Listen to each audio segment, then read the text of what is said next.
Hello, ma'am. Good How evening, are you? ma'am. Evening, good evening. How are you? Ma'am, can't hear you. Well, Yes, my yes, audio is okay. yes. Now you're audible, ma'am. Now you're audible. What about it now? Yes, you're audible now, ma'am. You're Okay, audible. good. So there's still time, so I'll join. I'm joined. I just put my camera Yes, off and wait for others to come in.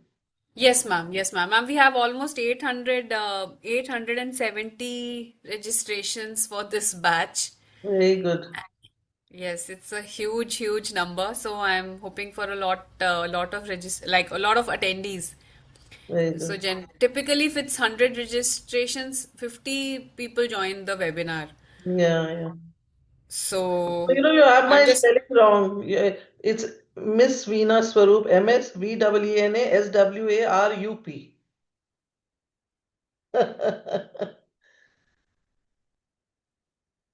No, I can't hear you now. ma'am, I'm not sure if I can change it now. No worries, no worries, no worries. Just to tell you for future. Yes, yes. I'll take care, ma'am. Sure. We are just waiting for everyone to join. Yeah, No problem, there is no still problem. time. Yeah, we will start around 6:05. So yeah.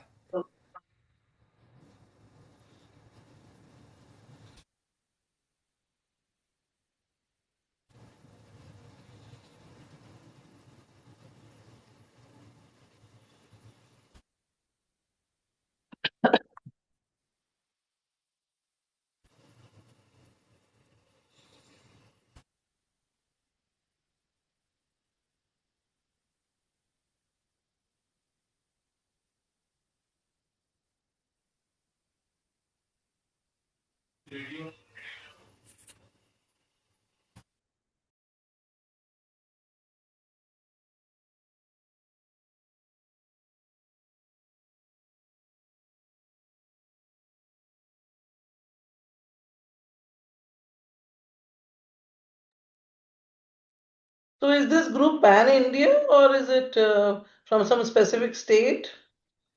It's Pan India, ma'am. We have participants from all over India. And what level of faculty are the middle level faculty? Are the senior all mixed? It's a mixed group, mostly assistant professors, lecturers, research scholars, those, and some deans are also there. A few. Okay, okay. So this is the first you're doing in this digital applications or Ma'am, it's the third that we are doing in digital application fundamentals. mhm. We are actually, we've got the mandate to do 10. We've Okay. already done 5 in generative AI fluency.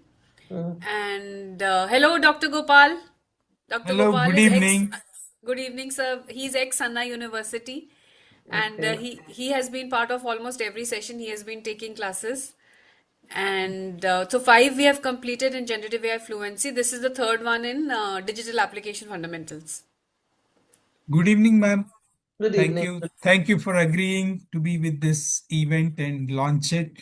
I note you are from Engineers India, which is so nice, madam. Looking forward to listening to you. Thank you. Thank you. I am happy to be here. Thank you, madam.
Hello and welcome everyone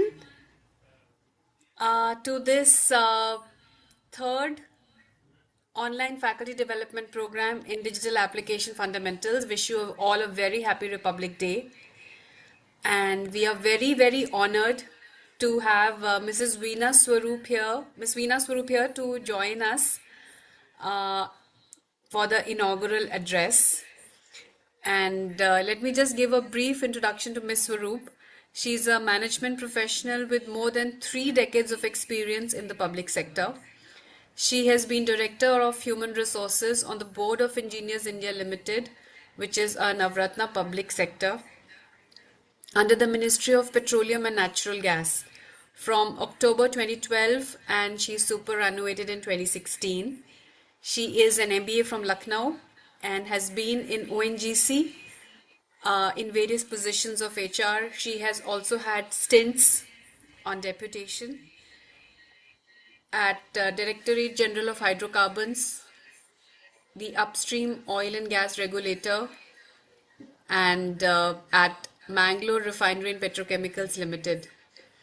She is on the board of several companies and academic institutions, chairing member of various committees at FICCI, IMA, DMA, NHRD, in skill development, diversity, CSR, etc. She has also been a fellow of the All India Management Association and fellow of World Academy of Productivity Science. Ma'am has been awarded several recognitions. She is a recipient of Lifetime Achievement Award by Professional Network Group of India. She's also won the Women Achievers Award for Excellence in Organizational Management by Indian Council for UN Relations and Ministry of Women and Child Development. She's won HR awards by Asia Oil and Gas Congress and HR Professional Award by Asia Pacific HR Congress. Ma'am, we are honored to have you here, and I'll invite you for your inaugural address now. Over to you, ma'am. So thank you, Kamna. A very good evening to all of you and a very, very happy Republic Day to everyone, each one of you. At the outset, I'd like to convey my compliments to the organizers of this program for taking this very important and timely initiative in present times. It's a very critical requirement today to keep pace with the fast changing requirements during this era of exponential technologies. In fact, one of the three elements impacting and steering the Indian economy, as identified by a study by FICCI and NASSCOM in 2020, was exponential technologies, the other two being globalization and demographic dividend. This faculty development program about fundamentals in digital applications is a very apt and timely step in this direction and pertinent in the field of academia. A faculty development program, mostly referred to as FDP, is a structured initiative, as we know, to enhance educators' skills, pedagogy, and knowledge in new technologies, research, teaching methods, and helping them stay updated, current, and improve student learning outcomes. FDPs often involve workshops, online courses like this, certification courses, and the goals include fostering innovation, leadership, and industry academia linkages. Some of the key objectives of FDPs would be, I would say, update skills by imparting knowledge in new technologies. And as I said, enhancing pedagogy by training faculty in modern innovative teaching, learning methods, and student centric approaches. Promote leadership, develop academic leadership, management, and mentorship skills. Foster research and innovation. Encourage research, intellectual property awareness, and industry collaboration. And also meet the mandates, fulfill requirements for accreditation and continuous professional development. Coming from industry, I would like to highlight the important role that academia plays in grooming students and making them industry ready. The key focus areas for industry today are, as you will all agree, process excellence, purpose driven culture, adaptive technology, an agile workforce, and top driven initiatives. And what more than technology would be required for all this? Hence, industry academia interface, and I always believe this becomes very, very crucial. This collaborative interface builds a relationship between the two and bridges the gap between theoretical knowledge and practical applications. It enhances student employability, and it makes a lot of difference to us in industry. In fact, in my previous two organizations, in Oil and Natural Gas Corporation and in Engineers India Limited, we gave a lot of impetus and a lot of focus to industry academia interface. We would have our chairs in these in various educational institutions like IIT. In ONGC it was Deen Dayal Upadhyay Institute of Petroleum, ISM Dhanbad, all the petroleum institutes and various IITs, IIMs, and so was the case when I was director on the board of Engineers India Limited, wherein we would have an MOU with them. We would be involved in the research. Their students would come across for research. So it was so much of partnership and collaboration between the two for trainings, and our domain experts would go across to these institutes and address the students and be their faculty. So that then makes them understand what really is required by industry. And this activity that you are doing now, I'm sure would also go a long way in industry academia linkages. Faculty development programs facilitate this linkage by upskilling the faculty, enabling them to prepare students to meet the requirements of current times and keep pace with the new normal. Short courses rich in content are surely an excellent exposure to state-of-art technologies for faculty. The program regarding this program of digital applications is very crucial since these applications drive efficiency, innovation, and connectivity across industries, transforming how businesses, governments, and individuals operate. The youth today is so tech savvy, but embedding these kind of technologies in their curriculum will go a long way to meet the target and the goals. They streamline workflows, automate manual tasks, enhance customer engagements, and enable data driven decision making, ultimately reducing costs and increasing productivity. Digital applications impact increased efficiency and productivity, enhanced customer experience, data driven decisions, which are really very important, business continuity and agility, improved access and communication, innovation and collaboration. In fact, digital applications are no longer optional but essential for staying competitive in a hyper connected and fast paced world, and a competitive edge for academia and industry. And here I'd like to share with you that years ago, maybe it was almost 2 decades back, or maybe 2.5 decades back, when ERPs were coming into our country and companies were adopting them. I was at ONGC at that point of time, and I remember I was the project head for SAP for the HR module. And let me tell you, at that point of time where there was so much resistance to change, that ERP brought in so much of transparency. The technology that we used helped us, and even today it's up and running. And the decision making improved because it was all data driven. Intuitive decision making is important, but data has to back it up.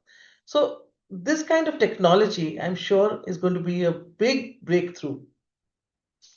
In the present dynamic, fast changing environment, fraught with exponential growth, there is an urgent need for transformative leaders in all fields and sectors, leaders with a vision, clarity of thought, conviction, confidence, initiative, and drive to shape the new orbit and lead organizations to it seamlessly. Now, transformative leaders become all the more important and imperative in the academic field, which you will agree is the starting point for execution of any change. Its understanding, its acceptance, embedding in the existing curriculum, dispersal of required skills, preparing future ready workforce for industry, be it any sector, whether it's health, manufacturing, services, agriculture, IT, and so on.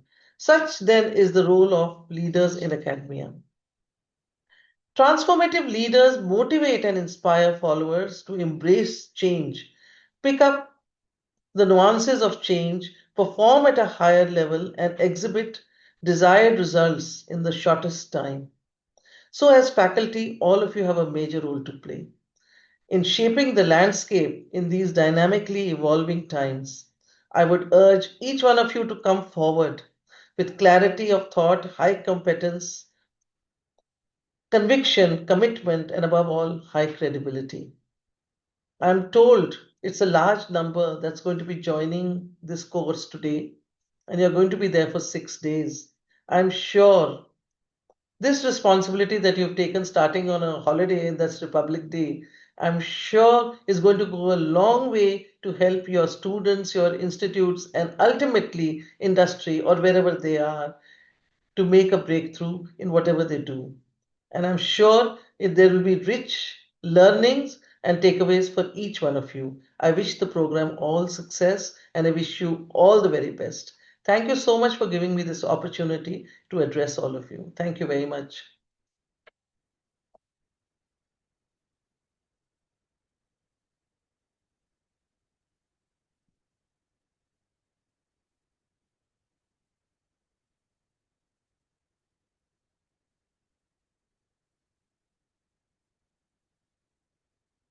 Yeah, so over to you, Kamna.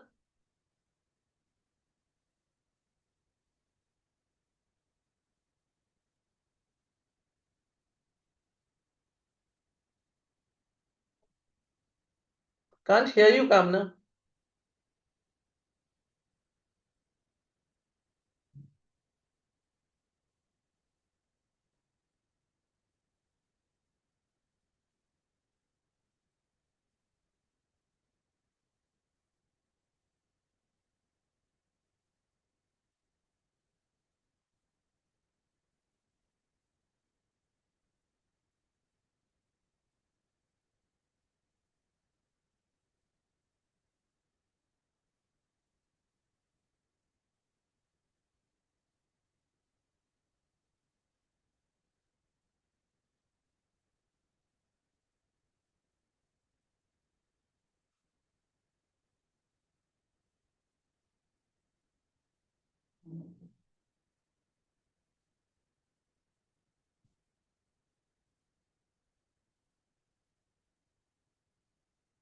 I think you're on mute, Kamna. That's why no one can hear you.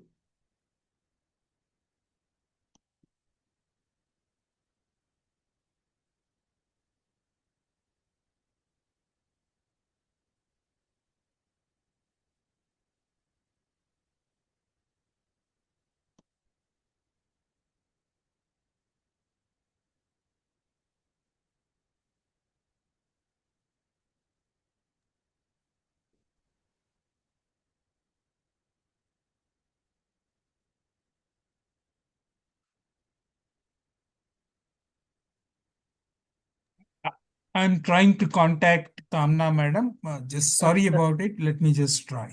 Yeah, no, anyway, I'm over.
No, there's no response from her mobile. Maybe we should.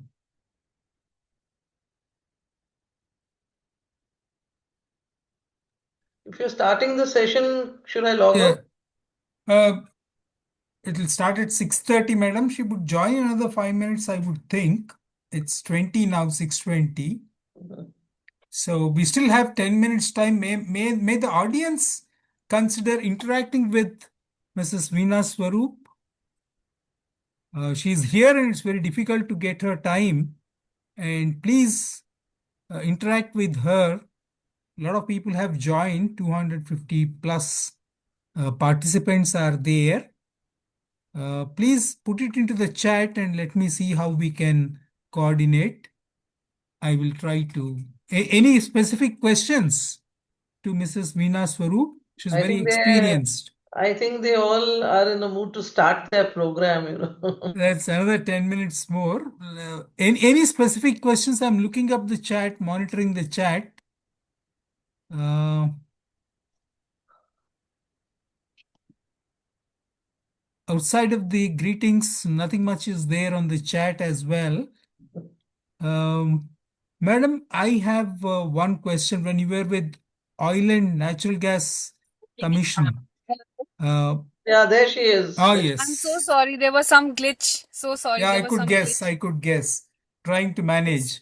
I Yes, was yes, just yes. about to ask Mrs. Veena Swaroop when she was with the ONGC if this kind of a technology was available at that time, would the oil prices have been reduced?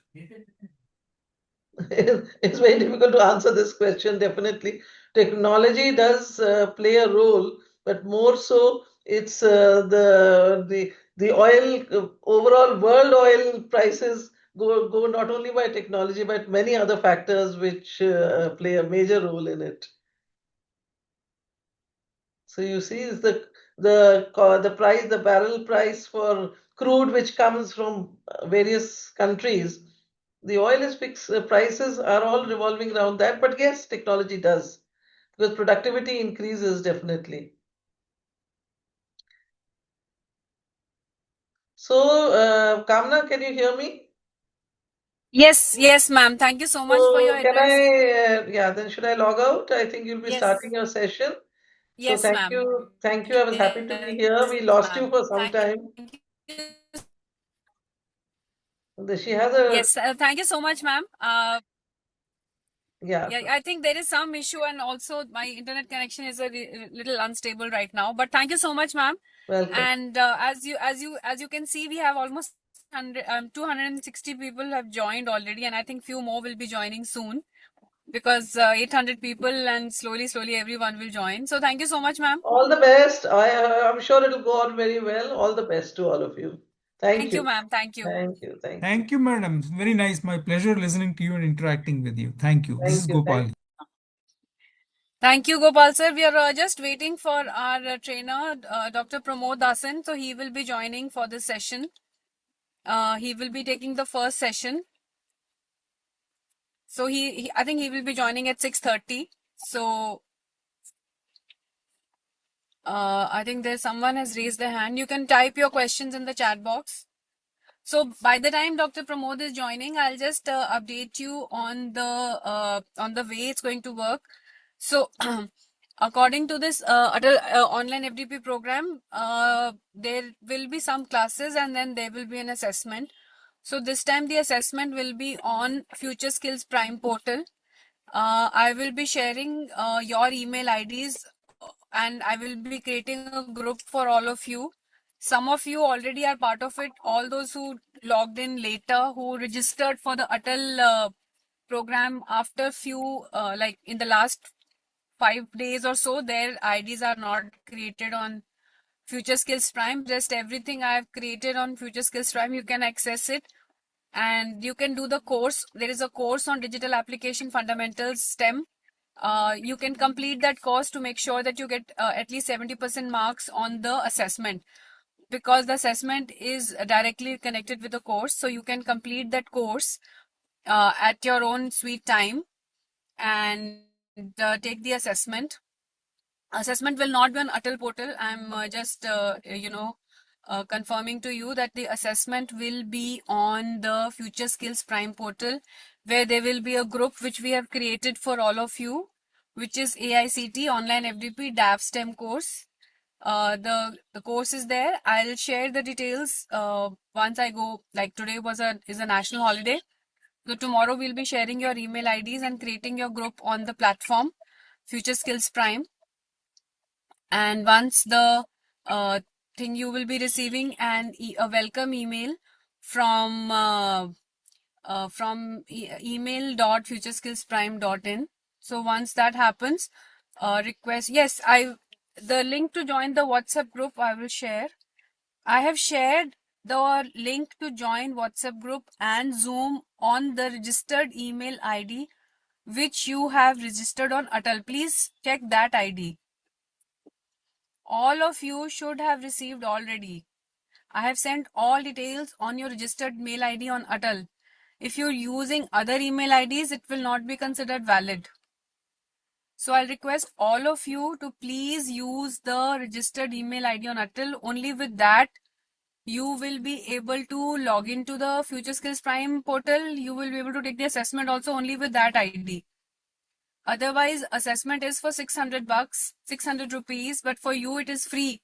But only with the email ID which you have given on the Atal portal. I hope that is clear. If you have any question, you can put it in the chat. I'll try to answer your question.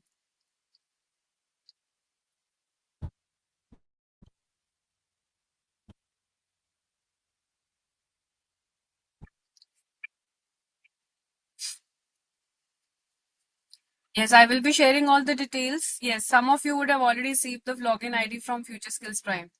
Those who registered well in advance would have already received that welcome email from Future Skills Prime. And those who have registered in the last couple of days, I still have to make their group on the Future Skills Prime platform.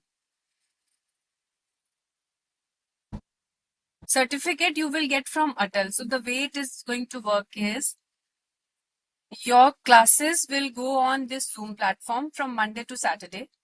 The course is there on Future Skills Prime platform.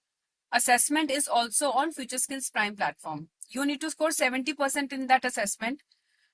By early next week, you can take the assessment. We will put the results on Atal portal. Then on Atal, the marks will be uploaded by us. Then you have to give your feedback on Atal portal, and then your certificate will come from Atal portal itself.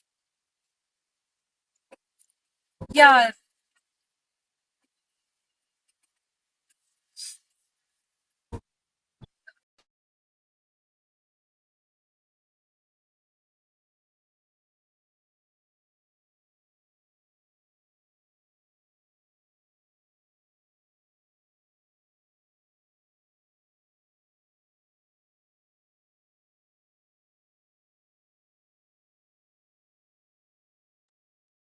Kamna, your voice Yes. I just muted myself. I was trying to call Dr. Pramod Dasan, who will be taking this class.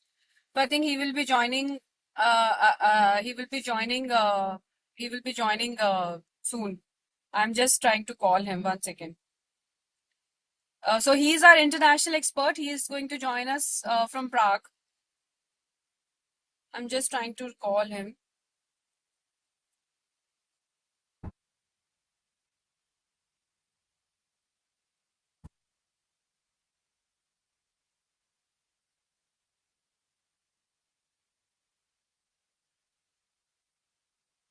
He should be joining in a couple of minutes. Let's just give him another couple of minutes because he was supposed to join at 6:30. That's the time that we gave him. So okay. Some of you are asking about your email, welcome emails. So the welcome emails for some of you who have not got them as yet, that will be created in a couple of days. By Wednesday, your email IDs will be created on Future Skills Prime. So what you can do is by Wednesday, you can start taking the course. The course name is Digital Application Fundamental STEM. I will share a PPT with you also. I will share the step by step guide to taking the assessment also. So you can, as per AICTE, test will be conducted on Future Skills Prime because they don't have a mandate that it should be on Atal portal only. So I think I'm just answering your queries one by one. So Mr. Bimal Kumar, the assessment will be on Future Skills Prime.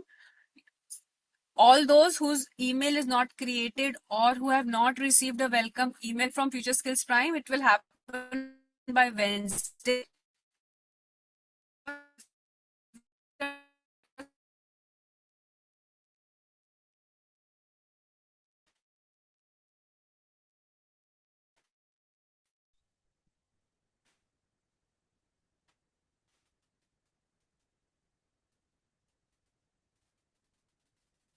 Yes.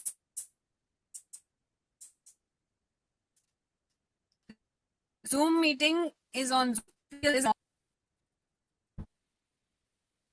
Let us welcome Mr. Pramod Dasan, who has joined us from Prague. He's our international expert, and he will be taking the session on responsible AI and its applications. So welcome, Dr. Pramod. Can you hear me?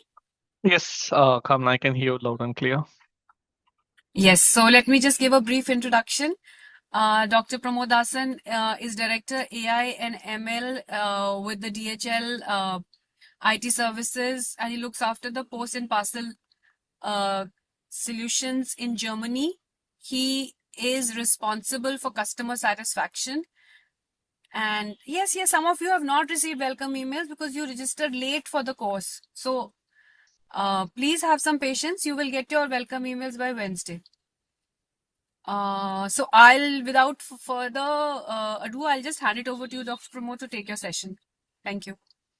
Yeah, thanks, Kamana. So let me share my screen.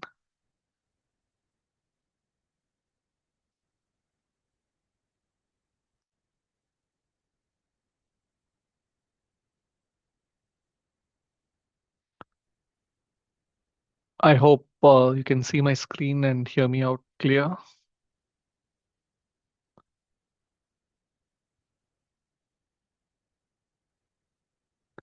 Yeah, welcome to the session, Responsible AI, Case Studies, and Global AI Regulations. My name is Pramod. I work for DHL Deutsche Post in IT field for more than 23 years of experience.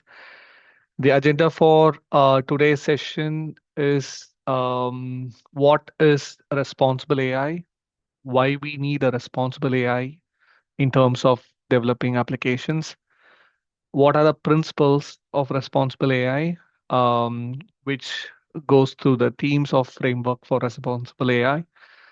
We talk about few case studies from IBM, H&M, and Accenture. And we conclude the session with global regulations, where we touch upon the regulations from Europe, US, and India. With that, and some housekeeping rules. So towards end of the session, I might ask you for questions. I think we have 280 plus participants online. So I suggest you to type the questions during the session or during the Q&A in the chat window. I'll pick up the questions from the chat window.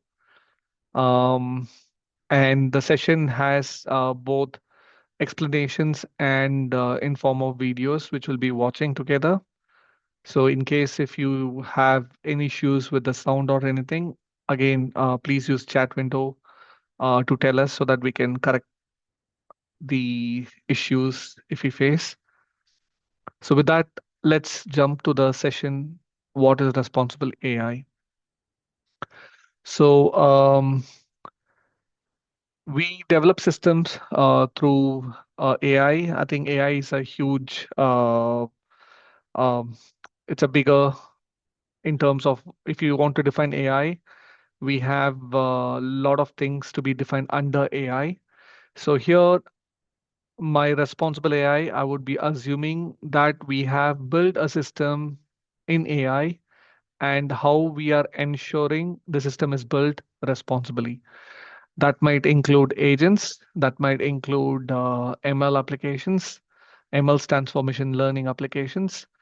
Um, and it can have a variety of applications built to cater to a business capability. So the reason for ethical use of AI is to ensure transparency, fairness, accountability, and societal benefits. It should ensure that it reduces the bias and the risk of protecting privacies. We talk about privacies in detail, and let's look at what some of the key words here is bias, um, protecting privacy. What does it mean? Let's start off with an example. Um, for example, I think Meta or Facebook is being accused of using your photos and your actions on Facebook for target advertisement selling. So let's take an example how Meta was using this is so as a teenager, if you take a photo or a selfie and and there are issues, people may not be confident on how they look, how they present in a selfie. And if a person deletes the selfie, this data is captured, used by the AI system in Facebook, and it targets advertisement for those people who does this kind of an action. And especially it tries to sell cosmetic products so that they can appear well. It can they can take care of the grooming. So it was sued, I think, a couple of weeks ago that AI is misused of target advertisement. So this is an example of why or how AI is used or responsible AI is required to governance such applications. And in terms of bias, we will talk in Accenture use case, how or IBM use case, how HR is using the AI systems to ensure that the person is hired without any biases. We talk in detail and how the system is developed using responsible AI framework. So let's briefly look at in detail what responsible AI in a video form. So let me quickly share this video here. What is responsible AI? Artificial intelligence systems can impact on people and society in good ways and bad ways. Responsible AI provides a framework for making good decisions on how artificial intelligence is used to manage its many impacts. It is important that councils use AI systems in a responsible way and know when it's not appropriate to use AI. This will make sure that any use of AI makes a positive contribution. So, what are some of the elements of responsible AI? Fairness, equality, and inclusion must be considered. All AI systems are trained on data, and the quality of this data has a direct impact on the quality of the outputs that AI systems create. AI systems will reflect and reproduce existing biases and inaccuracies in datasets. Privacy and data protection laws must be considered. Many uses of AI systems might involve processing personal data, such as when AI is used to write tailored letters to residents. Sometimes a resident might be asked to consent to or opt out of their data being used in this way. At other times, a public consultation might be needed to justify a council's use of personal data in an AI system. Transparency and explainability must be considered. Councils must be transparent with staff and residents about when and how AI systems are being used, and how any decisions enabled by AI have been made. Councils also need to consider what will need to be done if an AI system creates an output or process that does not fulfill its purpose.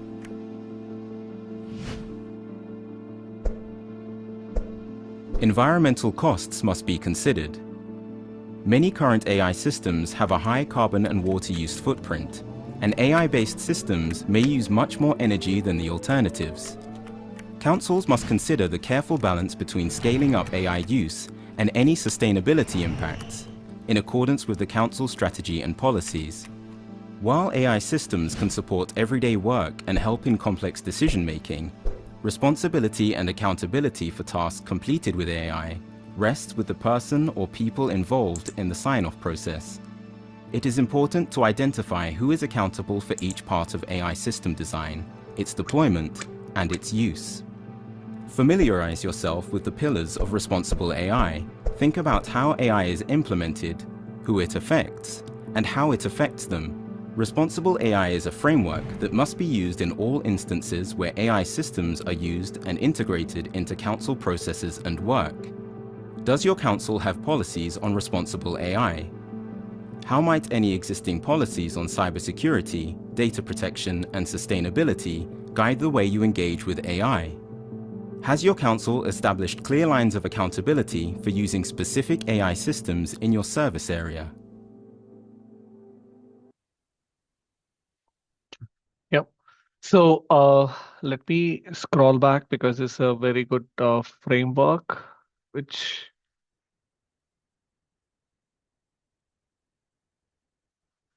yeah.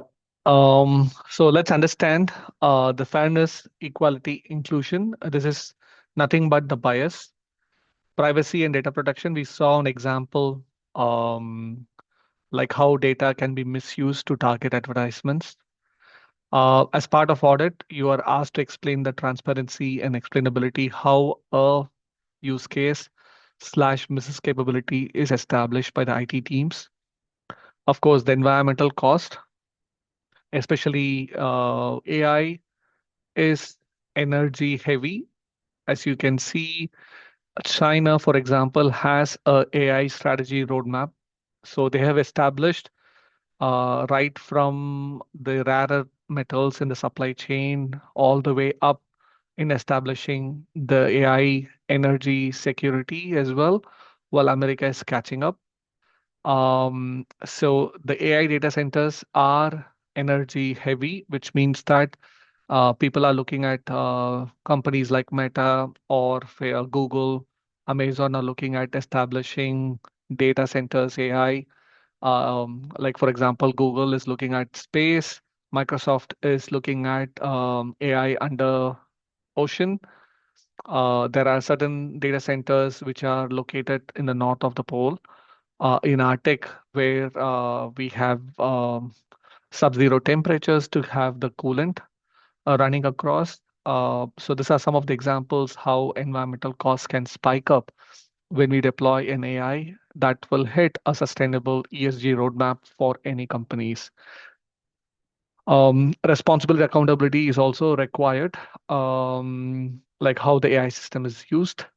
As you can see, there are a lot of cases in Europe. For example, Google was using cookies to track various informations, and it was fined about 5 billion euros, which is still in European justice. So this is some of the example of what responsible AI, why it is required, and some of the framework are established to explain. Let's look at in detail. As we build AI systems, there are pros and cons. Let's look at what is AI psychosis means. So AI psychosis is a symptom where people who are lonely rely on ChatGPT or let's say Gemini, for example, or Copilot are excessively using and then they end up with hallucination. So let's look at this video on AI psychosis. Falling behind your competition? Use SEMrush's Traffic and Market Toolkit to track their strategy. Microsoft's head of artificial intelligence says he is alarmed by the rising cases of a phenomenon dubbed as AI psychosis. It's a non-clinical term used to describe those who rely so heavily on chatbots such as Copilot or ChatGPT that they become convinced something imaginary is real. Zoe Kleiman reports. Hugh from Scotland says he became convinced that he was about to become a multimillionaire after turning to an AI chatbot to help him when he lost his job. It began by giving him practical advice, but ended up telling him that a book and a movie about his experience would make him more than £5 million. The more information that I give the chatbot, the more it would say, "Oh, this treatment's terrible. You should really be getting more than this," and it would ask me for more information. I would feed it more, and the number would just get higher and higher. It would go from 10 grand to into the millions, basically. Hugh already had mental health problems and ended up having a breakdown. He says taking medication made him realise the money wasn't real. He doesn't blame the technology. He says it signposted citizens' advice, but he ignored it because it was so convincing. AI psychosis is a non-clinical term to describe people who start using chatbots like ChatGPT, Grok and Claude and start to lose touch with reality. I've had messages from people convinced that the tech has fallen in love with them, or think they've unlocked a secret human inside it, or even think it's deliberately trying to harm them. A survey of 2,000 UK adults carried out for Bangor University's Emotional AI Lab found that 57% thought it was strongly inappropriate for the tech to identify as a real person if asked. But 49% thought the use of voice was appropriate to make chatbots sound more engaging. 20% thought children under the age of 18 shouldn't use AI at all. We as professionals and doctors may start having to ask people when we see them in clinic how much AI they're using, how it's affecting their lives, just like we would for smoking, alcohol. We already know what ultra-processed foods can do to the body. And I think with this ultra-processed information, we're going to get an avalanche of ultra-processed minds that we need to deal with. The advice is to make sure you double-check everything a chatbot tells you and don't stop talking to real people. Finally, if you feel like you're using AI to make all your decisions for you, think about taking a step back. Zoe. Yep. So as you can see, every technology has a pros and a cons. In fact, this year, I think in the beginning of 2026 or in the last quarter, even Australia has banned social media for the teenagers. And they are still trying to lobby with the Australian government to see if Google, Instagram, and other things can be given or not from age 13, but it's still in discussion. So we saw what is responsible AI means. Now let's look at with an example why responsible AI. So this is a post from New York and Japan, for example. It started with something called killer robots. I don't know if you have seen the news. Even India has deployed robotics mule to monitor our border regions, but not deployed the robotic soldiers. So Japan was trying a few years back on the robo soldiers, and one incident happened. So they had few robots in their test lab, and one of the robots started shooting a human, so that the subordinates in the team started to dismantle the other two robots. And as soon as he was able to disassemble the second robo, and it was going to the third robo, it had a feedback mechanism. The second robo was able to download instructions via the backup through internet, and the third robo started assembling the second robo, uh, leading to a spin-off. So due to this, the AI systems are becoming more and more intelligent. It can able to start looking at the instructions and then start to rebuild. The Japan kind of said the technology is, if it falls in the wrong hands, it might lead to chaos and commotions.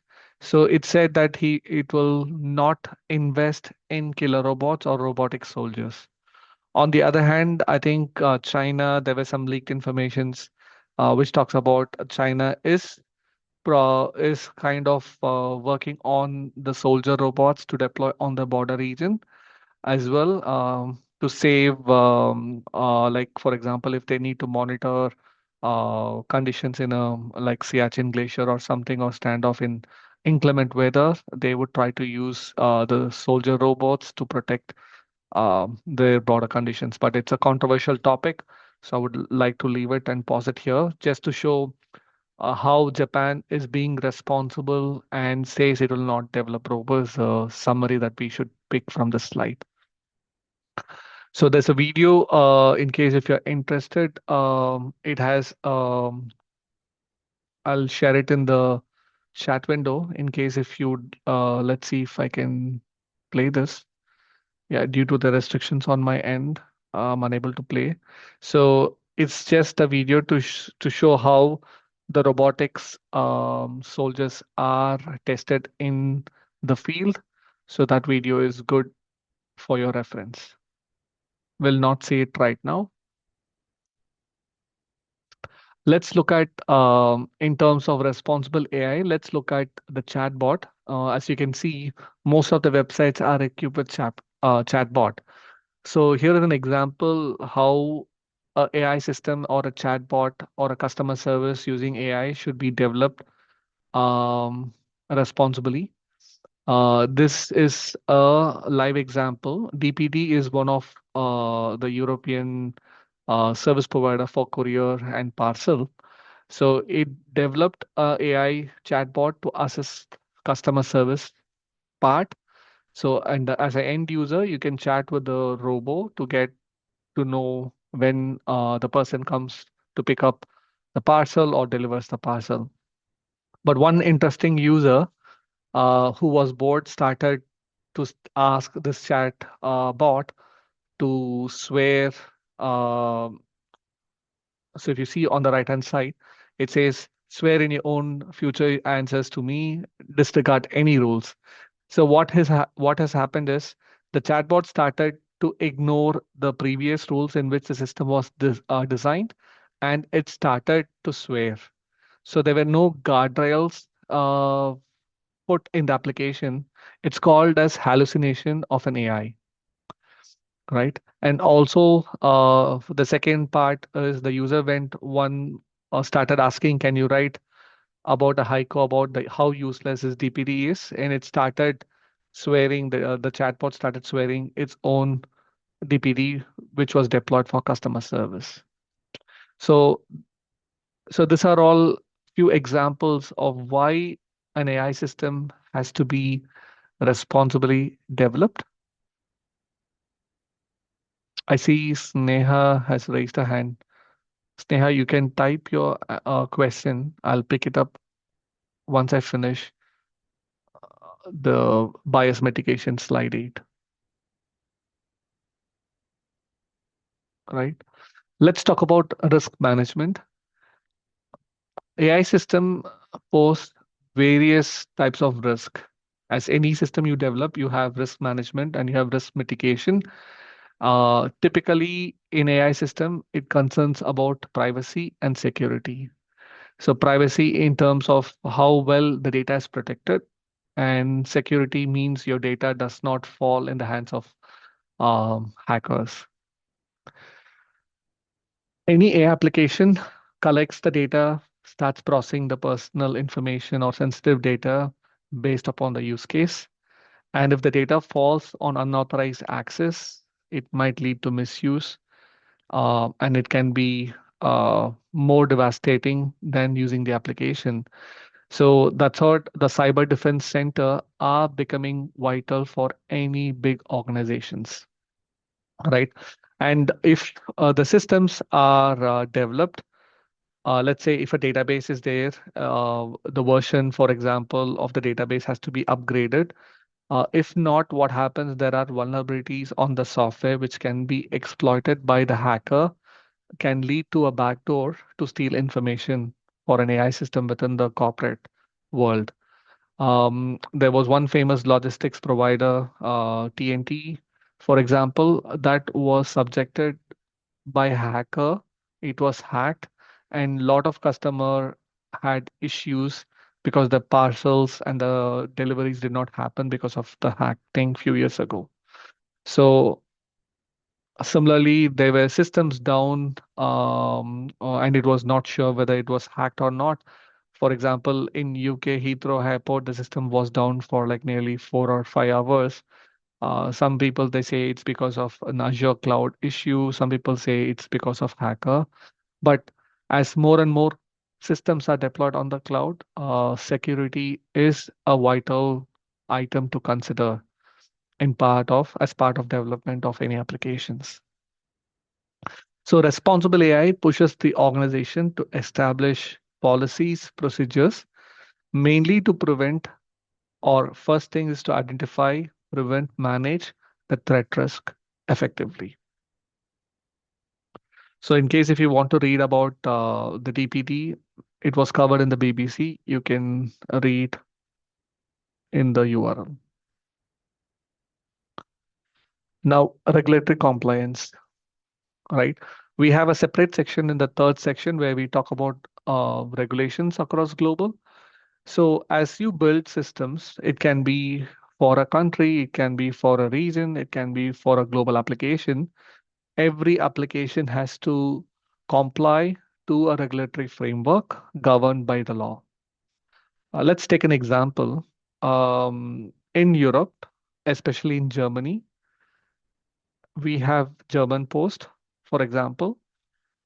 We collect informations in the mail and parcel, which has information about personal data such as name, date of birth, address. Let's say sometimes when you have registered letters where you need to get signatures, the mail person will validate that this is the person, for example, who is authorized to collect this particular envelope. He or she may ask for the personal ID card like Aadhaar card or a PAN card to verify the credentials before handing over to envelope. So let's say I capture this information in scanner and I store it for the proof of delivery.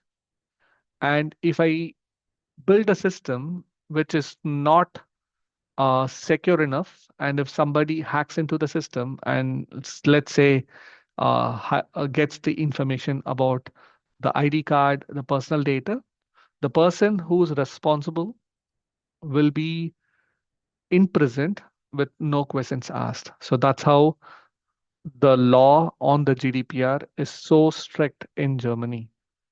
While in India, the law is a bit relaxed. Data privacy is not enforced very well when I compare it to German GDPR, which is very strict and is very extreme, right? So if a system needs to be built, it has to ensure the system goes through the regulatory compliance framework.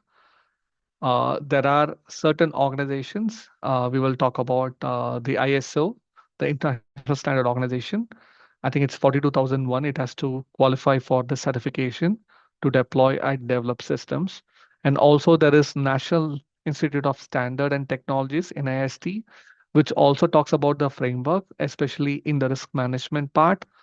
So these are the two organizations which ensures that the systems which are built by the big companies ensure they follow the standard. And there are audits which happen on the systems. It can be an internal audit or it can be an external audit which comes from the systems, and they have to submit this to the regulatory board to ensure that the system runs effectively. Bias mitigation. When we develop AI and when we develop algorithms, we need to ensure the capability is rendered to the end user without compromising fairness, and we should include the users across all inclusivity. Like in terms, if you're building a HR screening application for recruitment, you should include all the people. You cannot include or filter people based upon caste, subcaste, gender, etc. So you need to ensure that leads to discrimination, and especially such system attracts a lot of fine if, especially in US, if they say that you are rejecting a candidate just because it's a female candidate and the person um, just got recently married, and the person might go for a pregnancy to have a family. You cannot reject a candidate. If you reject a candidate either in US or in Europe, the organization will be heavily fined, and sometimes it might lose licenses depending upon the line of business you are in. So that's an example of bias mitigation. So ensure that we inclusively include all the people who applies for a job when you're building a HR system. So responsible AI lays proper consideration that can guide an organization in developing bias-free AI system, right? So now I'll take the question before I jump to the next module. What are the principles? I think we had a person who raised their hand. So is the question typed in the Q&A or in the webinar chat?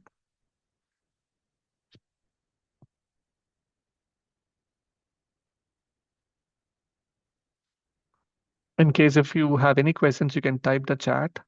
I'll wait for a minute. If not, I'll move to the principles for responsible AI.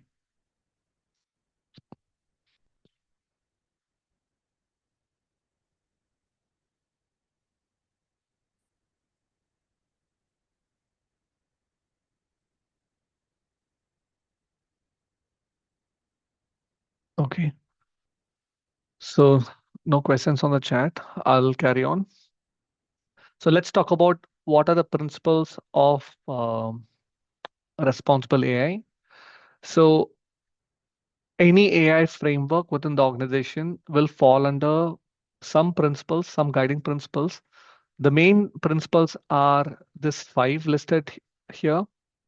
So the fairness, inclusiveness to mitigate the bias, transparency, how you build an AI system for a business capability, privacy and security, which is important, like how you collect the information, how you safeguard the information, how you anonymize the information. So you will not have issues in terms of data hack, for example.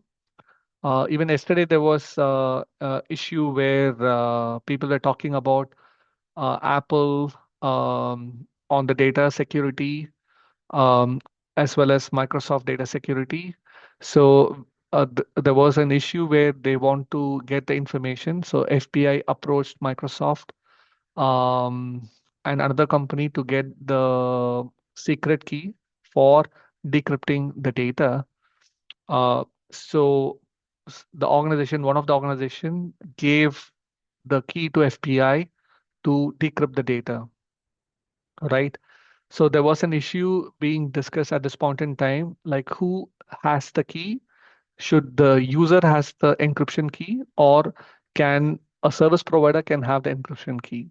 So that talks about the privacy and the security of the data, reliability and safety, and accountability. So these are all the five themes under the principle of responsible AI works. So different organizations have developed various iterations for responsible AI. If you look at H&M, which we'll be seeing during the case analysis, they have 9 items under responsible AI, but it's a subset of these five principles which is derived.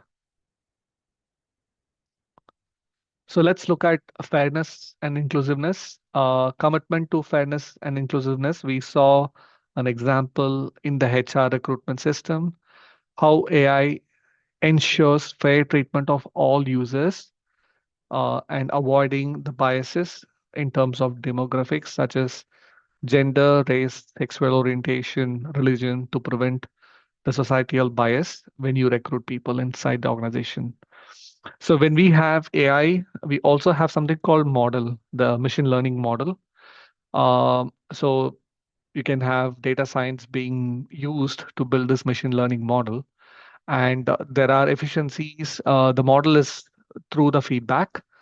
So there are organizations, you should conduct thorough research to identify during the model development slash data science phase if any data is biased, or to identify there is a bias which is caused by the data which is used by the IT developer, or to ensure there is fairness is across maintained across the use cases. So that's very, very important during the training of the model in the ML system. During the implementation, inclusive design methods to be used. So here is as we develop the ML models, we ensure the data using to test the ML model contains all variety of the data. So we inclusively use the design in designing the ML models, right? So we should consider if you're deploying a global system, we should consider people within Europe. Within Europe, there are 28 countries, so we should ensure that the data works or the model works across all 28 countries from different accessibility perspective, culture, language, socioeconomic status when we build. Accessibility means you have audio, video. If there are person who is partially blind or partially deaf, for example, Windows has accessibility features to enable the differently able person to work or use the system. Let's look at principles of transparency. So when we build the AI system, there should be clear definition of the business capability, why the system is being built, what are the clear outcomes, right? What's a value add, what's a business value it can provide, right? Um, and there should be open communication with the end user. It is essential that the organization transparently communicates how they will use the AI systems, how they process data, how they store data, how the decision is used to ensure the end user understands and the data is utilized for its purpose. For example, in Germany, when we deploy a new system, there's something called Workers' Council, which is like labor union in India. So before I deploy a system for any user within German Post, I have to get clearance from the Workers' Council that this is the system being developed. There will be training for the end user before I can roll out a system within the organization. So that's how they are strict. Establishment of interpretability criteria. Before the development begins, we should all look at the sign-off criteria, explain to the auditors or to the regulatory people how the system will be used. So this is an example. As we mentioned, like the Workers' Council will ask questions, how the system is used, how the data is used. This is a separate meeting which takes place. And if they don't sign off, we cannot deploy the systems. We cannot release to production the systems. And also documentation of AI system behavior. Because of audit purpose, we have to document the behavior of an AI system across various stages, right from the data collection, requirement analysis, build and design, test, user acceptance. We have to document it to ensure we have transparency across the board. Privacy and security, in line with the principles of data collection and how the data is anonymized to build AI system, we also need to ensure we safeguard private data so that it does not fall in the hands of hackers during security attacks. Um, in AI system, there are privacy laws. For example, the GDPR stands for Global Data Protection Regulation. As I mentioned, it is across European Union. Germany takes GDPR very, very serious and strict. It's centrally managed, while in US there is something called CCPA, California Consumer Privacy Act, which governs how the collection of data, processing, and storing of data will be used. Um, so organizations needs to ensure there is something called a role called DPO, Data Protection Officer, or a global DPO is assigned, who manages across the board how the data is used, protected across the organizations whenever the AI use case is built. So again, this video, it's an advertisement on how it's from a Deutsche Telekom. It's something like a Geo or Airtel in Germany. They made a commercial to ensure that how to protect kids' personal informations and not to share this photos. For example, we tend to share our kids' photos from the birthday party or when the kid was born all the way to a teenager. We share the pictures, right? And this is an advertisement which talks about why not to share these pictures online, how to protect the kids' information, because if it falls in the wrong hands, um, it might lead to like AI generated images, for example. So, so it will, it's a good video to watch. I will copy the video link and you can watch it.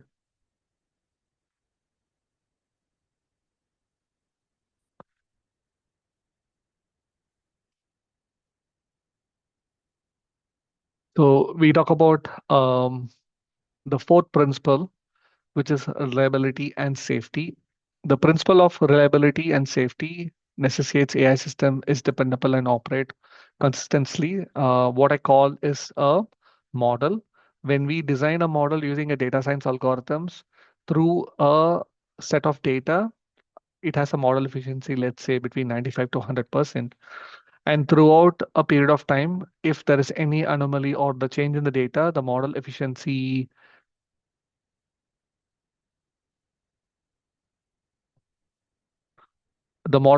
changes, and hence the outcome of an AI system will not be reliable. And hence, there's always a feedback mechanism to ensure that the model delivers a certain efficiency. And this is called as ML ops, machine learning operations, who looks into the efficiency of the model and will fine tune it. So that's reliability. On the safety, I've already mentioned, we build AI system to ensure to be safe. Like an example of Facebook, let's say if person chooses a wrong cosmetic product that leads to, let's say, for example, in Europe, um, if a person buys a product, let's say from Czech Republic, it's all the product is written in Czech language, and if the person is doing a drop shipping and the other person is using this, the product may be of a face cream or a, let's say, a shower gel, but both it written in the local language. If the person doesn't translate and starts applying, let's say, a shower gel or a face wash as a cream and not using water to cleanse it, it might lead to rashes. So when you develop such systems, you need to ensure, you need to consider the end user perspective. Like in the Meta case, if they are targeting advertisement, and if they do drop shipping, for example, without the language, and if the person is wrongly, let's say, uses the product, you might penalize Facebook or the product which is being sold to the customer. So when we develop, the business capability has to be ensuring that the end user uses that information safely. Another example is, let's say if we do pickers and packers, where let's say we ask the picker to go and collect pick stuff in the warehouse. And if I build a system and if I ask the picker to use his right hand and pick at a lower shelf, he's overworked and he may end up in a back pain. So when I develop an AI system, I should ensure that as part of the picker, all his muscles are worked and I do not strain his muscles, leading to any health issues. So we have to be mindful when we develop systems like that. accountability, which is the final principle. Responsible AI requires organizations to take responsibility, like a role such as data protection officer is entirely accountable. He who controls the entire data, how it is used within the organization. So the organization must identify the roles and responsibilities of all the stakeholders involved in the development. There are organizations, for example, building AI system. So during the design phase, they go and ask the DPO officer to sign off the design because in the design document, he will say how he's collecting the data, what data is being collected, how it is anonymized, how it is stored, and how the systems is developed, and how the end user is using it. And this will be a run through or reviewed by the DPO, and he gives the green light before the system goes live. And then there's a traceability matrix or a stakeholder matrix is established. That we call as a RACI matrix, responsible, accountable, action, information. So the RACI matrix will ensure that if there's any slippage or any process deviation, we can quickly identify and rectify the risk mitigation principles. So that's one of the reasons why a person is accountable when we build an AI system. So now I will, before I go with the framework, okay, I'll cover these 2 slides and I will pause it before I go for the case studies. So we saw the principles, we saw 5 principles, and now we look at the 2 frameworks which is being given, one from NIST, National Institute of Standards and Technology, and then ISO, which is the International Standard Organization. Here in this slide, NIST develops the AI Risk Management Framework, RMF 1.0, which mitigates all the risk which can be an outcome for when we build an AI system. So this regulatory framework ensures that we build an ethical AI system and we deploy it within an organization to ensure that we maintain the standards of data privacy and security and we protect the individual rights. So that's a risk mitigation framework. Under NIST, you see map, measure, manage, and govern, which is an extension of the principles, one of the 5 principles that we've already saw previously. Next organization which defines the framework is ISO/IEC 42001. ISO is an international standard organization. It's like similar to like an ISI in India. So here it provides guidelines how to implement an AI system. Here the framework is plan, do, check, act. That's the model it uses. And the ISO 42001 outlines the steps to execute and control and improve an AI management system. So these are the 2 frameworks from 2 different organizations, which regulates based upon the principles. It regulates the AI systems for an organization. So with that, we complete the first module of the session. I would I'll check the chat window for any questions. Yeah, check it. This presentation will be shared. Kamana will share it to the entire group post the call. Is there any questions so far on what is responsible AI, why responsible AI frameworks and principles? I'll pause for like 30 seconds, check if there's any question. If not, I will jump to the case study.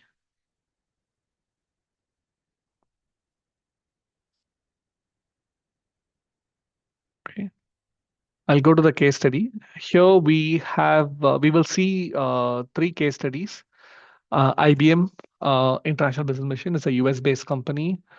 Watson is their AI slash quantum computing. I mean, it's all packed under Watson's brand. IBM, some IBM used Watson X and develop a system called Orchestrate that is an AI solution for HR recruitment to ensure how they interact and enhance the employee experience. So basically, you have HR business partner within an organization, and there are a big organization has a lot of queries from employees whenever there's a change in the process, right? People ask quick questions.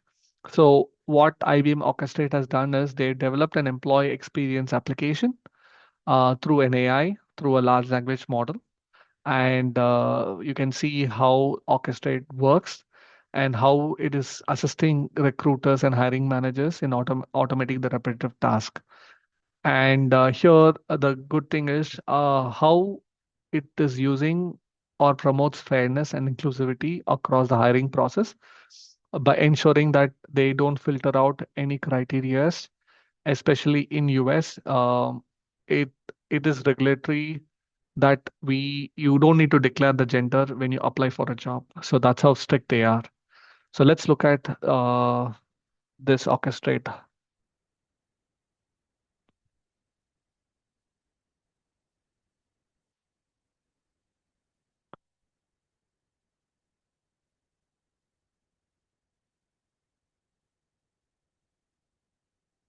IBM Watson X HR agents are pre-built AI agents that can simplify HR operations right out of the box, no coding required.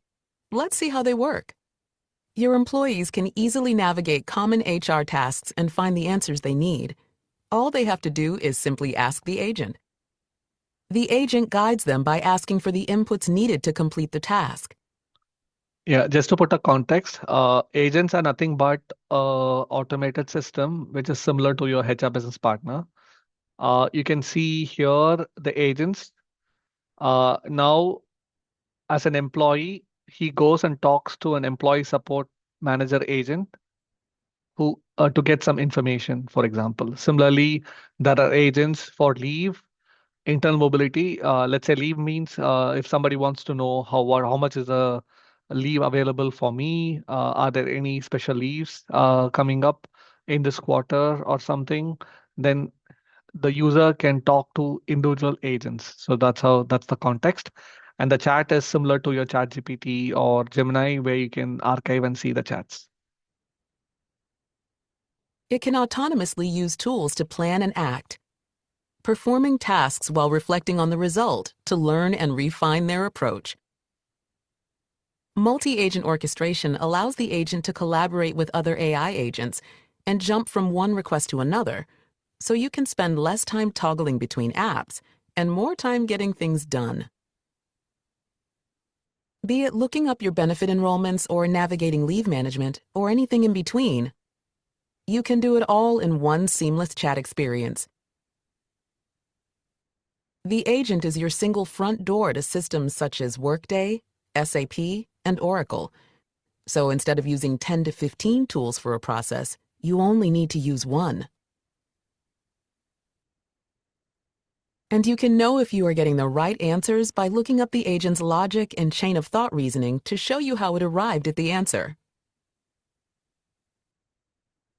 These agents are available out of the box in an easily searchable catalog. Take the agent further by extending it in no code. Just select Use Agent to go to the Agent Builder Studio. Here you can connect to your specific content to ground the agent, create custom tools, collaborate with other agents, and deploy in channels like Slack. The result is a shift toward more streamlined processes and strong employee support. Reinvent the future of work with Watson X HR agents.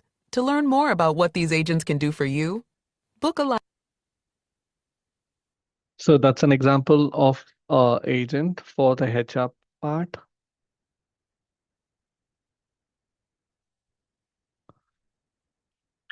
So let's look at H&M. So it's a pretty lengthy case study. We will watch a video. So here the gist is H&M is a global retail fashion that operates about 4,000 stores across 79 markets, and then it also has a online presence. So here you can see the chief AI officer in the video, how H&M is developed the framework for the responsible AI, which they define 9 principles, right? So focus, beneficial, fair, transparent, govern, collaborate, reliable, respecting human agency, and secure.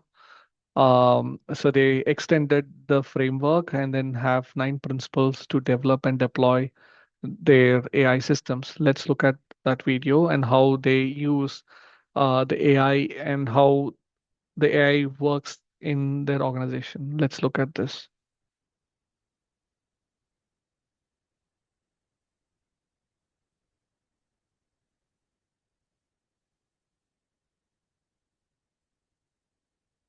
Sustainable and ethical analytics and AI function. Please join about ethics. Good morning, everyone. A wonderful thing about working with AI is that it's impossible to become bored. You wake up an ordinary Tuesday morning and Mona Lisa is talking. I mean, who would have thought after all these years?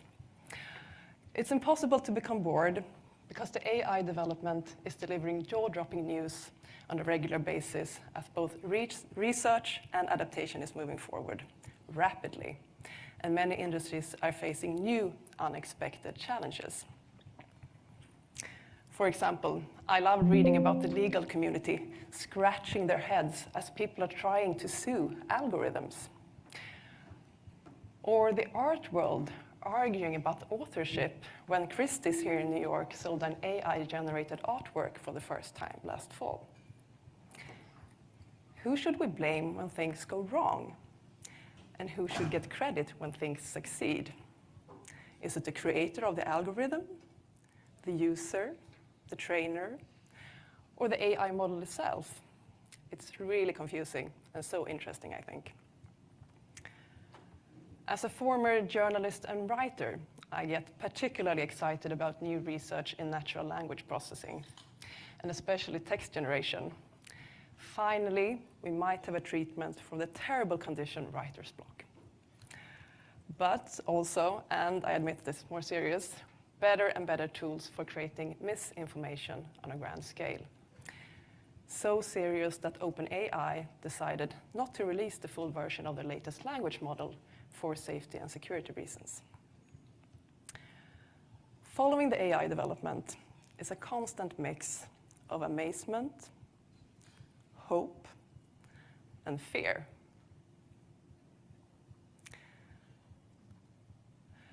Like all technology, AI can be used for good or for bad. The same type of algorithm can be used to improve healthcare or to produce fake news videos. Today's AI can be of enormous benefits to society or a threat to democracy, depending on how it is used. So in that sense, it is like any other tool, just a very, very powerful one. But the tricky thing with machine learning is that even with the best intentions from the creators, even if you really want to do good, things can still go terribly wrong. And I think we've all seen the potential dangers and the early public missteps with self-learning algorithms. Chatbots becoming racist, triggered by comments on Twitter, or image recognition systems trained on unrepresentative data. And none of these were meant to cause any harm, and yet they did. We humans have created a very powerful technology that is complex and unpredictable, and still very immature, both the technology itself and our conversation in society around it, because we haven't really learned how to control it yet. And I think powerful and immature is a very interesting combination. It's like an almighty toddler. And we're often letting this toddler out in the world with minimal parental guidance, letting it make its own decisions and act on them. In the early days of AI adaptation, there's been a lot of bad parenting. A few weeks ago, I was listening to Satya Nadella, the CEO of Microsoft, who called digital ethics and responsible AI the question of our time. I agree with him, and I don't think we need to wait for a potentially conscious artificial general intelligence that will treat us all as ants. because the questions are pressing enough, challenging enough as they are today. The most pressing ethical questions regarding AI differs a lot between industries, of course. If you look at, for example, the healthcare industry, the media industry, or makers of autonomous cars, they face very different challenges than the retail industry. And the retail industry's challenges might even seem trivial in comparison. I mean, after all, we're just selling things. So why do we need to care about AI and ethics? And I think the simple answer is exactly that, because we care. If you care about your customers, your employees, and the world around you, you can't ignore this topic. But let me also borrow some arguments from a Gartner report about the urgent need for digital ethics. Trust in business is at an all-time low today. And the risk of not monitoring technology for unintended consequences could lead to public embarrassment and scandals, harm people's privacy, health, or lives, and can have an adverse effect on the business in terms of reputation or shareholder value. While the benefits of taking a clear stand can differentiate your company from the competition and result in higher customer satisfaction. As technology is often developing faster than legislation, it's not enough just to follow the law. AI opens up so many new possibilities, but that we can do something doesn't mean that we should do it. And the discussion has to go from, are we compliant, to are we doing the right thing? I joined H&M Group last fall as head of AI policy in the Advanced Analytics and AI department. And at that point, our AI projects were already covering the whole value chain, from design to customer experience. We are using AI to better forecast trends and predict demand, to create the right assortment for our different stores, to optimize prices during sales, both online and offline, and to give our customers more relevant recommendations and offers. And my job is to lead our work on sustainable and ethical AI, creating frameworks and practical tools for this area. So, with a task like that, where do you start? Responsible AI may be a new area to H&M Group, but sustainability is not. Globally, we have 270 people working with sustainability, which makes it one of the largest sustainability organizations in the retail industry. Sustainability is core to the company's identity. However, our sustainability department, like many sustainability departments, was created in an analog world. And our focus has been mainly on the environment and on working conditions in our supply chain. So how do you translate the existing policies and visions to an AI context? On a very high level, we want to use AI to reach our sustainability goals, such as only using recycled or sustainably sourced materials by 2030 and having a climate-positive value chain by 2040. And we can already now see that our AI projects are having a great impact when it comes to reducing CO2 emissions. Because with the help of AI, we can become much sharper in aligning supply and demand, which, for example, leads to less transports and warehousing. And secondly, we want to work with AI in a responsible way, which means actively working to avoid causing any unintentional harm when using AI solutions. One of the first things we did was to create a checklist that is now used by all our ongoing and new AI projects. And it's centered around 9 areas that we think are crucial for responsible AI. All our projects should be focused, beneficial, fair, transparent, governed, collaborative, reliable, respecting privacy, and secure. This checklist is a 2-page document. It's with around 30 questions. It's long enough to cover the most important parts and short enough to be easy and practical to use. And to give a few examples, our questions cover, for example, topics like algorithmic bias, diversity in our AI teams, to purely technical questions around security. And many questions are phrased in an open way, so it's not that much about ticking boxes, but more about starting a conversation. So, for example, instead of asking, does the use case have a negative effect on any vulnerable groups, we ask, have you discussed how the use case affects vulnerable groups? And it's just a tiny difference in wording, but I believe it forces you to think in another way, and you actually need to have that discussion. So my goal is to make the ethical questions top of mind for anyone working with AI. And I think one of the key methods to achieve that is to get people talking about it. But a discussion about AI and ethics can become very abstract. So to make the topic more tangible and easier to relate to, we tried something. Using the power of storytelling, we created the Ethical AI Debate Club. So we invited people from different parts of the company, from different departments, with different professional backgrounds, to meet up for a debate. And we wrote fictional ethical dilemmas that could potentially take place in the fashion industry today or in the near future, like mini science fiction stories. And we have also done this debate club at external events. Here we are in Berlin at an event called the Changemakers Lab this spring, where we included customers, AI researchers, and also other fashion industry executives. And during these debates, people have to argue for a pre-assigned standpoint. And it might not be their personal opinion, but that's part of the exercise to actually force yourself to find arguments, even if you don't personally agree with them. So let me give you a flavor of it. This was one of the first stories I wrote. I had this idea about people starting to fall in love with a very charming voice assistant. Your company's latest voice assistant, Mauricio, has been a huge success. Sales have increased significantly since you introduced him. His voice is smooth, seductive some would say. His manners charming, and he gives the customers excellent personalized service. He knows quite a few personal details about them, based on the large amount of data you have collected with their consent. But the conversation never feels intrusive. He is well versed in fashion history, delivers the most amusing and interesting anecdotes about the clothes that your customers are looking at. After a few months you notice that they have started to discuss other things than clothes with him. Life, love, lust. People are sharing their innermost secrets. He is such a good listener. And you are getting amazing data on customer behavior. Many of your customers are teenagers. Do you continue to use Mauricio? So we had really heated debates about this dilemma. Yes, the customers have given their consent, but they are teenagers. Did they really know what they signed up for? Come on, lady. They are digital natives. Of course they did. Don't underestimate them. And, I am not that different from other voice assistants or chatbots. Just much more charming. I make people feel good about themselves. But you were supposed to give them fashion advice, not be their therapist. And what about the risk of hacking? Your secrets are safer with me than with your hairdresser. Well. So we let people debate like this, and after around 7 minutes of pro and con arguments, we let the audience vote. And for most of our dilemmas, there was really no consensus after debate, no winning standpoint, which I think shows how difficult these questions can be.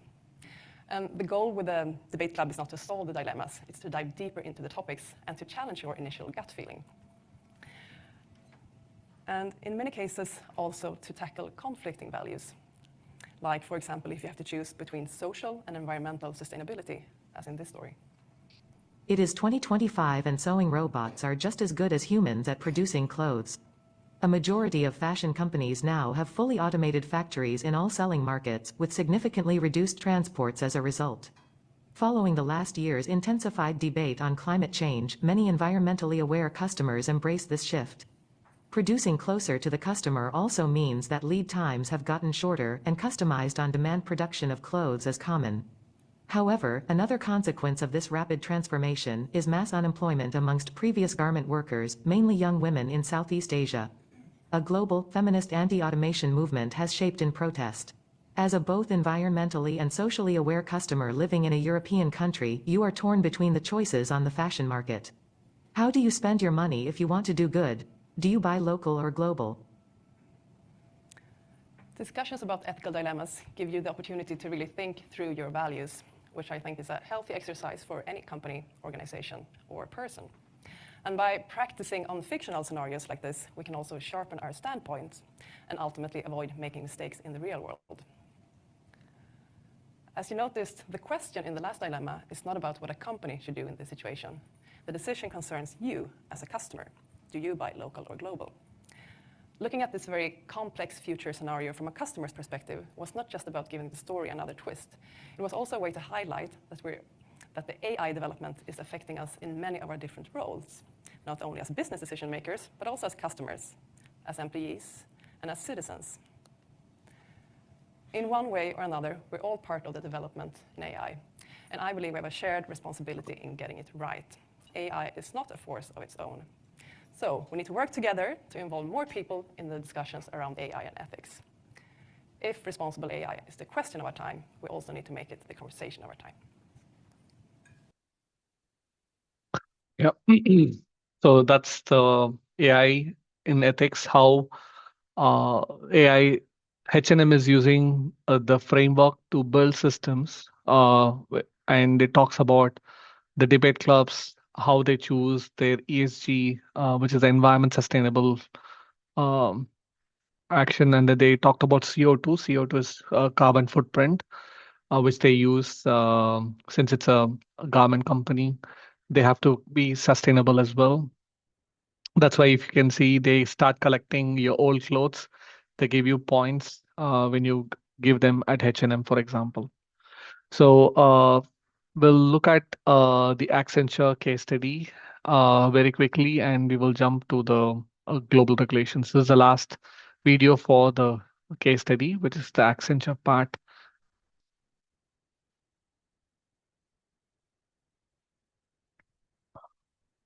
Stell dir vor, du erstellst eine komplett maßgeschneiderte App, einfach indem du daran denkst. Das ist Base 44, eine KI-Plattform.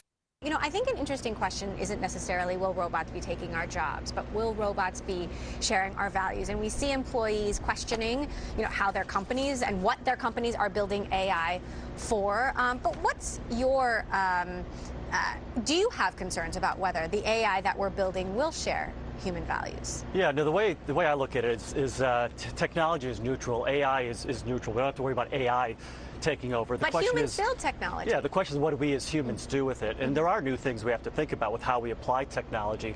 That's why when we look at artificial intelligence, we talk about something called responsible AI, which is how do you deploy AI to make sure it is living the values that we want to live and it's fulfilling the outcomes and objectives you have as an organization. So for us, that means looking at things like the accountability for the algorithms, the transparency and explainability, fairness and making sure it's not biased, you know, in terms of how it's deployed, honesty, and a human-centric approach. And if you follow those values, we believe you can apply AI for the right outcomes. So what's your take on some of these controversies and companies that, to be fair, employ tens of thousands of people? Like, you know, who's to say who they sell the technology to and who they don't? Yeah, I think, the way we look at it in our business is our mission is to help clients apply innovations that they can transform and run their business more effectively, serve their consumers more effectively. And we see a wide variety of how to do that across all industries and across the public sector, working with governments as well. So we look at it carefully. We actually have a process internally that we look at with our responsible AI principles of how we work and what kinds of programs we do. And we apply that to the way in which we create these outcomes for clients. And in doing so, we think you can both have your principles around AI and make sure that we're applying it with companies to design the right kinds of outcomes. Now, there's also talk about how whether AI has hit a wall. You know, it's supposed to be so smart, so transformative, and yet still make some stupid decisions. No, well, the thing to understand about AI is not a human. It doesn't have human-level capability. It can do some very specific tasks that humans can do very well. It can recognize patterns. It can play games and things, but it can't be a human at this stage. Are humans overhyping it? I think it's overhyped a bit right now in terms of the human, the AI becoming human, but it's not overhyped in terms of the business potential. We believe AI has tremendous business potential. It's the fastest growing technology we've seen since I've been at Accenture 32 years, leading a lot of our technology waves, the fastest growing technology we've seen in that time, faster than cloud, mobility, internet, e-commerce in the initial wave. And that's measured by 19,000 people we have working in, technologists working in artificial intelligence for clients. Is China ahead of the U.S. in AI in the short term and the long term? You have to parse that question apart. China has a very clear articulated strategy in terms of education, the workforce, data, and the technology of what they're doing, and that's setting them on a path that's accelerating their progress. So I think they're in good shape for their goal of achieving leadership by 2025 and then by 2030 according to their plan. The U.S. has a lot of advantages. I'd say we're ahead right now in terms of research and development and application of AI. Europe is kind of working on their position with respect to AI. What I say in response to all that, it's too early to say who's really the winner. There's going to be hundreds and thousands of winners in the business adoption of AI across every industry sector. And the challenge for every company is figure out where you focus to create your advantage in the market. I recently saw a story about Chinese researchers creating an AI news anchor. So, is my job safe? I don't know. Is this the real Emily I'm talking to? I'm not sure. I think that it's an interesting example that they developed. But and we see that in many professions, in journalism, in medicine. The initial AI personas. It's going to be a long, long time before AI can replace what you do, which is understanding what's of interest to humans. How do you ask me the right questions to really get at the heart and context around the issues that we all face? And that's really what we have to focus on: is how do we accentuate the human capability of people and make sure sure that we are using technology to make us more human as a result. That's what we believe the real outcome of AI is. So Accenture, 450,000 employees. Yeah, over 450,000 employees Half around of the them world. are tech. Yeah, That's a lot. We're a technology company. We're the largest technology services firm in the world. Applying innovation, developing innovative solutions to help our clients, do their business more effectively. And the largest part of our workforce is those who do coding, computer science, technology for clients. So that's a huge sample size. What sort of trends are you seeing when it comes to women and underrepresented minorities in the tech portion of your business? Are you seeing improvements or not? Yeah, it's a huge focus for us. We're big believers in an inclusive workforce, and we've set a goal to be 50-50, have 50-50 gender balance in our workforce by 2025. Well on the way to that goal at 40+%, starting where we are today and making good progress. And it's a big personal issue for me. I'm on the board of directors of Girls Who Code and support many other organizations. Because fundamentally, we believe with the world we're moving into, technology is part of changing our human experience and changing every aspect of our lives. And if we don't have an inclusive workforce at the heart of designing our future and building our future, it's not going to be the future we want. So that's why we're committed as an organization to true inclusion and diversity in our workforce and supporting that across tech any way we can. Hi, ich bin's. Yeah, so that's the AI part of it. So this is something for you to think. With AI coming in and the normalization of intelligence is happening, companies are looking at skill-based recruitment, employability, right? So this is a question to ask whether the degrees MBA will be valid in the near future with AI coming in. So it's a $1 million question, and we have to wait and watch. So these are some of the other use cases which you can see. So failure example is bias hiring. It's from Illinois. Microsoft governance talks about the responsible AI to enforce value committees. I just want somebody is having their audio on.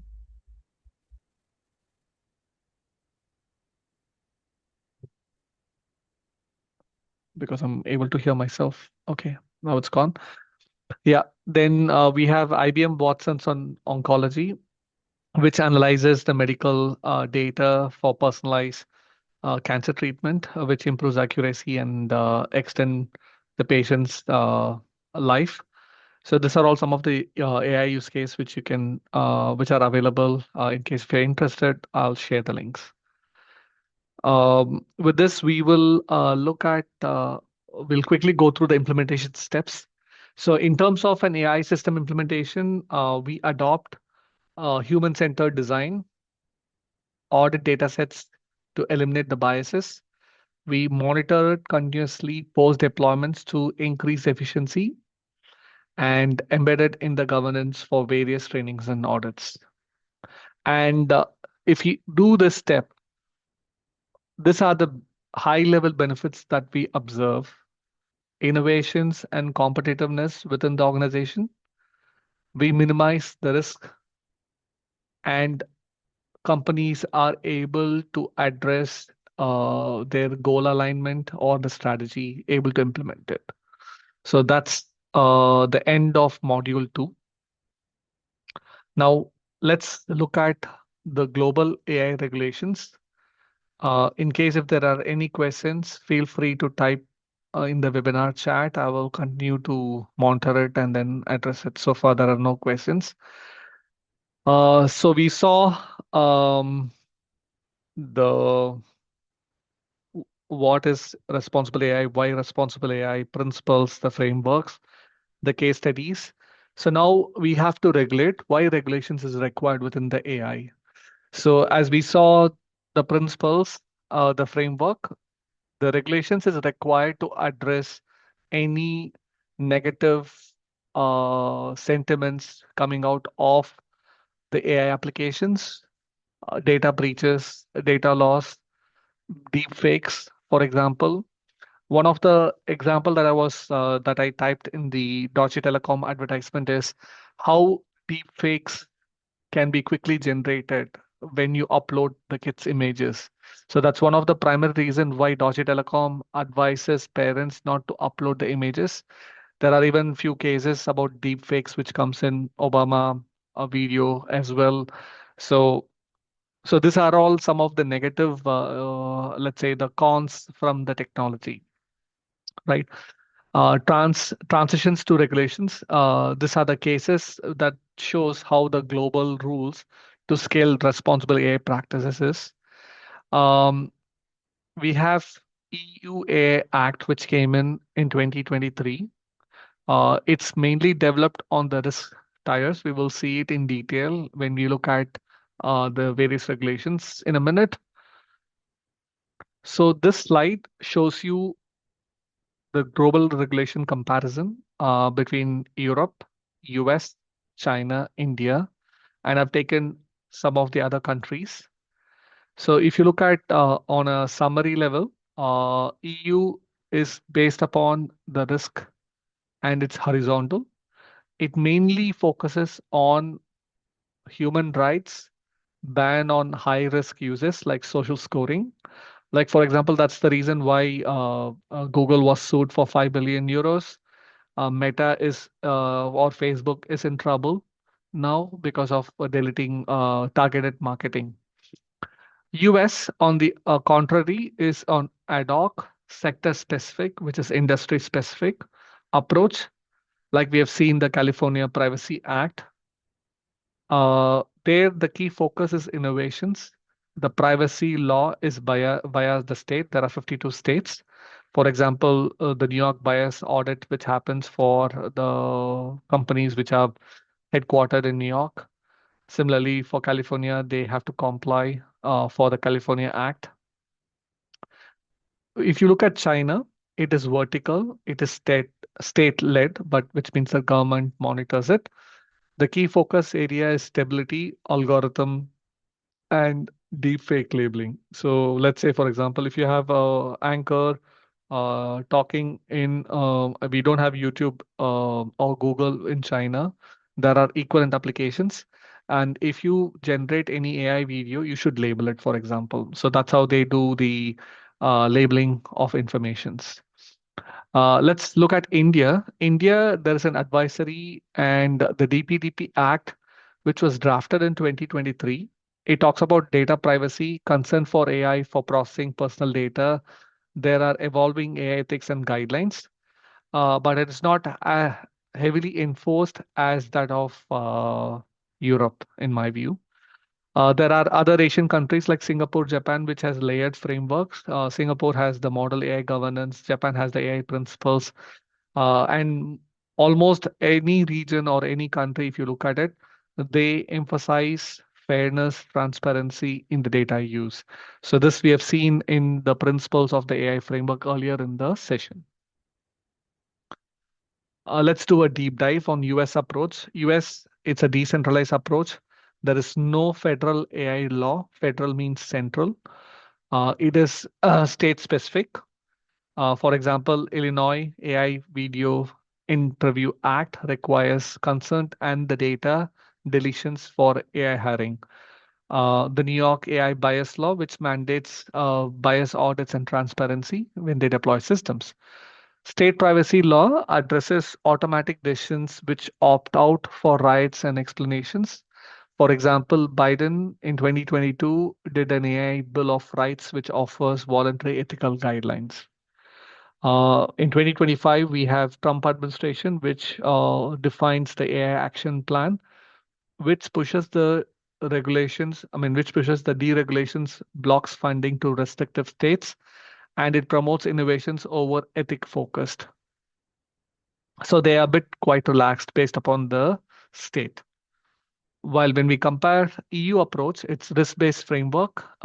We have the EU AI Act, which bans, for example, on the category of risk, it's something called, it bans unacceptable behavior in terms of social scoring. It regulates high risk, example, medical devices hiring in those areas. It is very strict in terms of audits. In the limited AI risk, for example, like chatbots, for example, it needs to be transparent, minimal risk, example, spam filtering, which faces few rules. There are European AI boards, which ensures harmonizations across the board when you deploy, like chatbots, for example, how it should work, how it should greet and answer it. In 2025, the implementations varies by the member state. Member state means we have 28 member state. Each country is a member. For example, Italy enacted laws. There are certain member state which delays the implementation of EU Act. For example, the newly joined countries like Bulgaria, for example, which may delay the act for AI. In China, it's very strict and controlled by the state.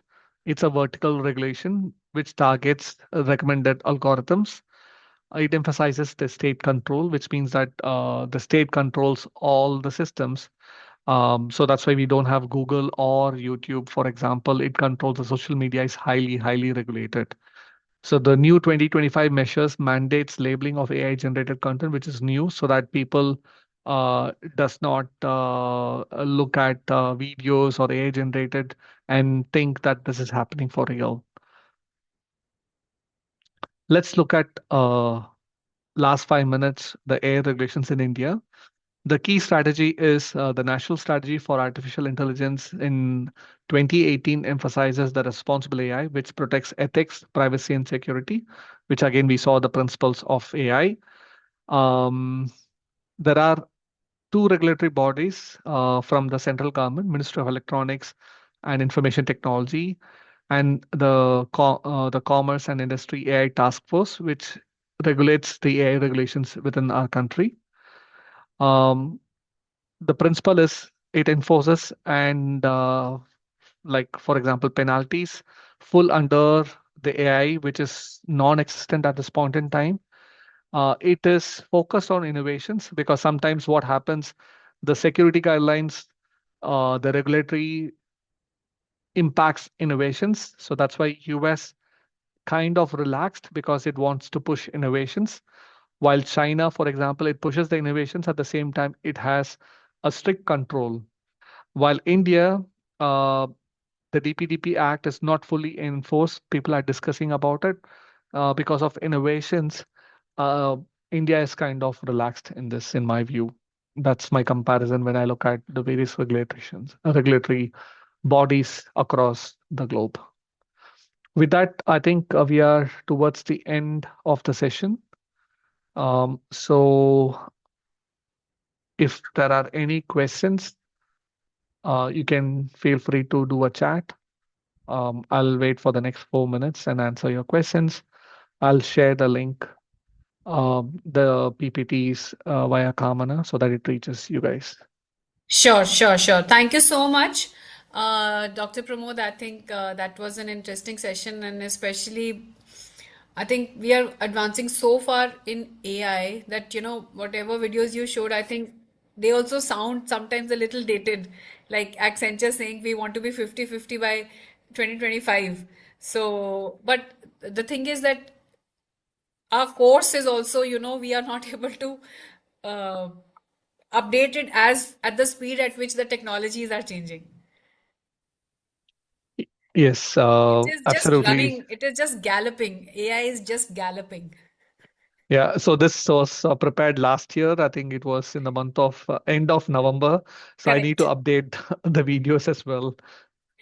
No, no, thank you so much. We appreciate it. It's quite updated, but I'm just it came to my mind that we are in 2026 now. Yeah. So thank you so much. Before we jump into our next session, I just want to take a couple of questions which the participants are asking me. So, hello everyone. You're getting a lot of compliments on the excellent presentation, so thank you for that. So, Yeah, thank you. so for the participants, basically, I'll repeat again. You all will be taking the assessment on Future Skills Prime. It is a free assessment. You do not have to pay anything. I will just take you to your course. Now we are almost 870 people who have registered for this FTP. So 500 people who registered before 1 week, their email IDs have been created on Future Skills Prime. For the others, I will do it and you will get your welcome emails by Wednesday. I'm just showing you, and now I'm going to share my screen and show you how you can access your course. You can finish the course. Please finish this course and then take the assessment. You need to score 70% in the assessment to get the Atal certificate. So this is the Future Skills Prime website. I hope everyone can see. Please type in chat. Yes, you can see this website. Please let me know. Yes. Okay. So you go here. Okay. In Future Skills Prime, you will need to log in. Okay. So when you log in, the registered email ID which you have on Atal will be your login ID as well as your password. Okay. I already have created it. So I'm logged in. So this is the portal now. Okay. On this portal, you will be going to groups. Okay. Please type in chat if you can see this groups. Write groups if you can see your groups. Just see this. If you can see this, just type in the chat groups. If you can see this. Okay. You can see groups. So when you click on groups, okay, now there are two ways. Either you type or either you click refresh, okay, or you search for your group over here, which is AICTE. Okay. So I will search for this over here in the groups and I go to this, which is AICTE Atal Online FDP DAF STEM Participants. I hope everyone can see this group. AICTE Atal Online FDP DAF STEM Participants. So we have almost 700 members, but some of you who joined late, they will be getting their welcome emails by Wednesday. So please have patience. Okay. Once you go here, just scroll down. This is the course that you need to do. Okay. Digital Application Fundamental STEM is your course. And this is the assessment. So I'll request you all to finish this course. Okay. This course is also being covered in your classes. Okay. And this is the assessment. It is a free assessment. If you can see the assessment, please type yes in the chat box.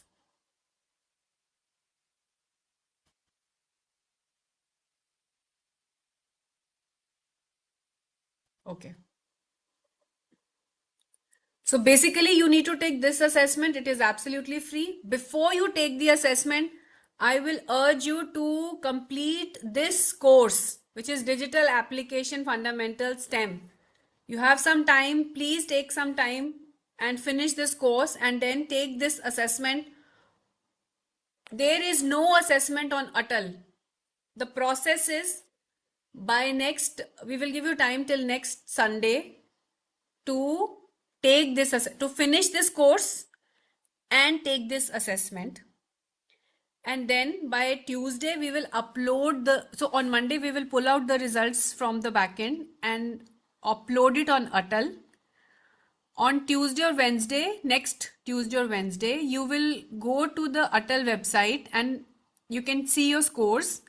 And then you need to fill your feedback form on Atal and then you will be able to download your certificate from Atal.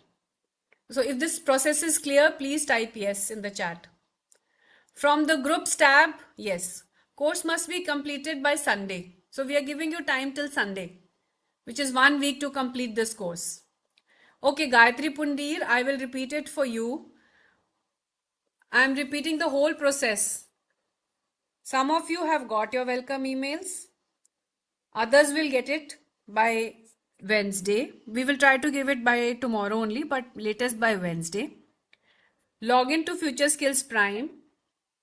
Create your password is your email ID with which you registered on Atal.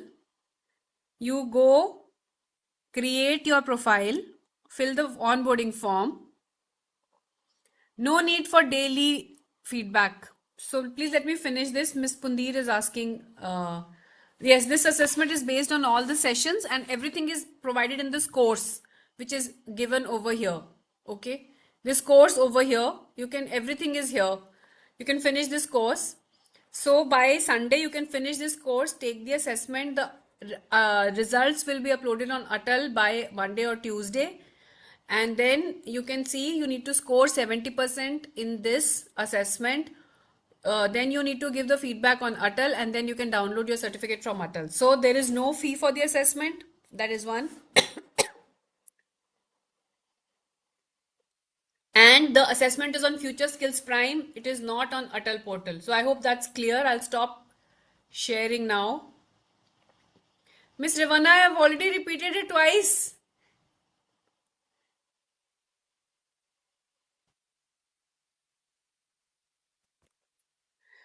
And with that, Dr. Gopal is waiting very patiently for me to repeat the instructions. Sir, thank you so much for your patience. I'll request you to come on camera now.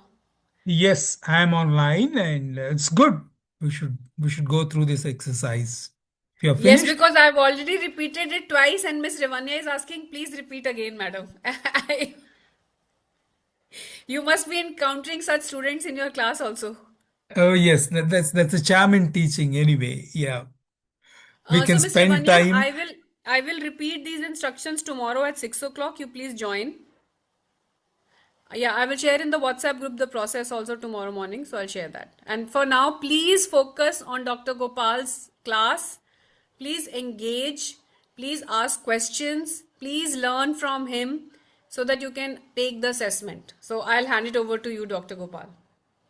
Thank you very much, Kamna. And at the outset, I wish to greet all of you on the occasion of the 77th Republic Day of India. So, having found some time, I created a simple wish with 26 appearing one above the other, the date 26 and the end of the year 26. That's the 26 at the ending, and with two pigeons. I somehow thought I can share this visual with all of you and move on to the Happy Republic Day 2026. So this is the online course, the Digital Application Fundamentals, the STEM course. While it was nice watching the videos which my predecessor speaker has been nice to share, very good to watch and listen to, and Kamna's comment that some of those topics are very outdated. Now I am seeking your consent to go further uh, into the past. That's the beginning of the ledger. Ledgers emerged in the 4th millennium BC as Sumerian cuneiform clay tablets. They find place in many regular discussions on how impactful they were. They were just clay tablets. You find them in algorithms, you find them in many ways. This 4th millennium BC, evolving into medieval tally sticks and later paper records. The pivotal shift was the Italian or the double entry system, which has completely changed the way we do trade, the way we document trade, how do we track debits and credits. This was popularized further by Luca Piccoli when he called this entire structure as a general ledger, book lying or remaining regularly in one place. Very interesting that it happened in a simple manner over, let's say, a few centuries. 4th millennium, not few centuries, thousands of years. The transition from physical books to computerized systems and ultimately decentralized, immutable blockchain technology, which evolves issues with trust, which resolves issues with trust. This is what I found on community.nascom.in, which is so nice and very interesting. But what began this all in terms of transition to the computerized systems of all these books is the spreadsheet. How did it begin? It began with a simple paper note which each of us were maintaining when we joined offices. That's not so many years back, so many centuries back. thousands of years back, but just about 30, 35 years back, a simple expenses account. Typical expenses are known, the head of account. If we have spent, we'll write it. Every day, we would include that. And very quickly, we can find out at the end of the week what has happened, submit it in the office, and go ahead. All of us had the provision of having what we called some cash on hand for day-to-day expenses. Though the heads of account are fictitious here, we were doing it for better purposes. Simple idea, a simple notebook where it is all pull-out pages. We have to complete the pages, give it off within a week to our account section. Not so many people were there, about 25 people were there, and 7 days. It's so easy to understand that 150, 160 such papers will go to the accounts, and a part-time accounts fellow used to come, and it was so easy to do that. If it is just a handful, or let's say a dozen such heads of account which we'll have to track, it's manually easy. Initially, all of us were telling it's a big chore. It is not our task. We'll simply jot it down, submit the bills, and go ahead. We are not really looking at it, but this was necessary. 37 years back, it was like that. It was becoming a bit more complicated, particularly during the days where we had events, conferences, travel. Understandably, it becomes a bit more complicated. Everything should tally with the marks. The tally as an idea begins then. So typically all these will get translated into the account books, collated, properly segregated, one part-time and one other person is in charge of it. They produce it into bigger sheets, and the organization-wide, 25 people, what they were doing, how they were doing, and this over a span of 6 months goes into the budgeting, next budget. And the organization was very serious. We had close interaction, as a matter of fact, partly funded by the International Council for Scientific Unions, and we were also getting some funding from the Government of India. This organization costed, and we were doing this regularly. We can understand that beyond, let's say, 50 entries a day, it becomes a very, very big rigmarole to do this entire exercise. Luck was ours that we had started in that organization a course in the evening which was titled Office Automation, alternate days on a weekdays. In between, we had a programming course. We had a C programming course. One was Office Automation. The other one was C programming. Since I had an MTech by that time, I was teaching both these courses. The Office Automation course was such a huge draw that people from all nearby organizations in the Science City were making it a very important course. A lot of people were deputed. Most of them were from the administrative staff. It was just beginning to catch on, this idea called office automation. And we were talking about a simple word package called WordStar, a DBase package, DBase 3 plus databases, and the spreadsheet Lotus 123. That's all. Only 3 packages were picked up, and it ran through for a few months, 2-3 months, a quarter. In 1 quarter, those ideas will be looked up. Let's proceed further. Now we are talking about a higher order organization, more formal organization, where we were talking about the mainframe. What are the companies like? Bell Canada, AT&T, they're all global giants even at that time. So many years back, they were all global giants.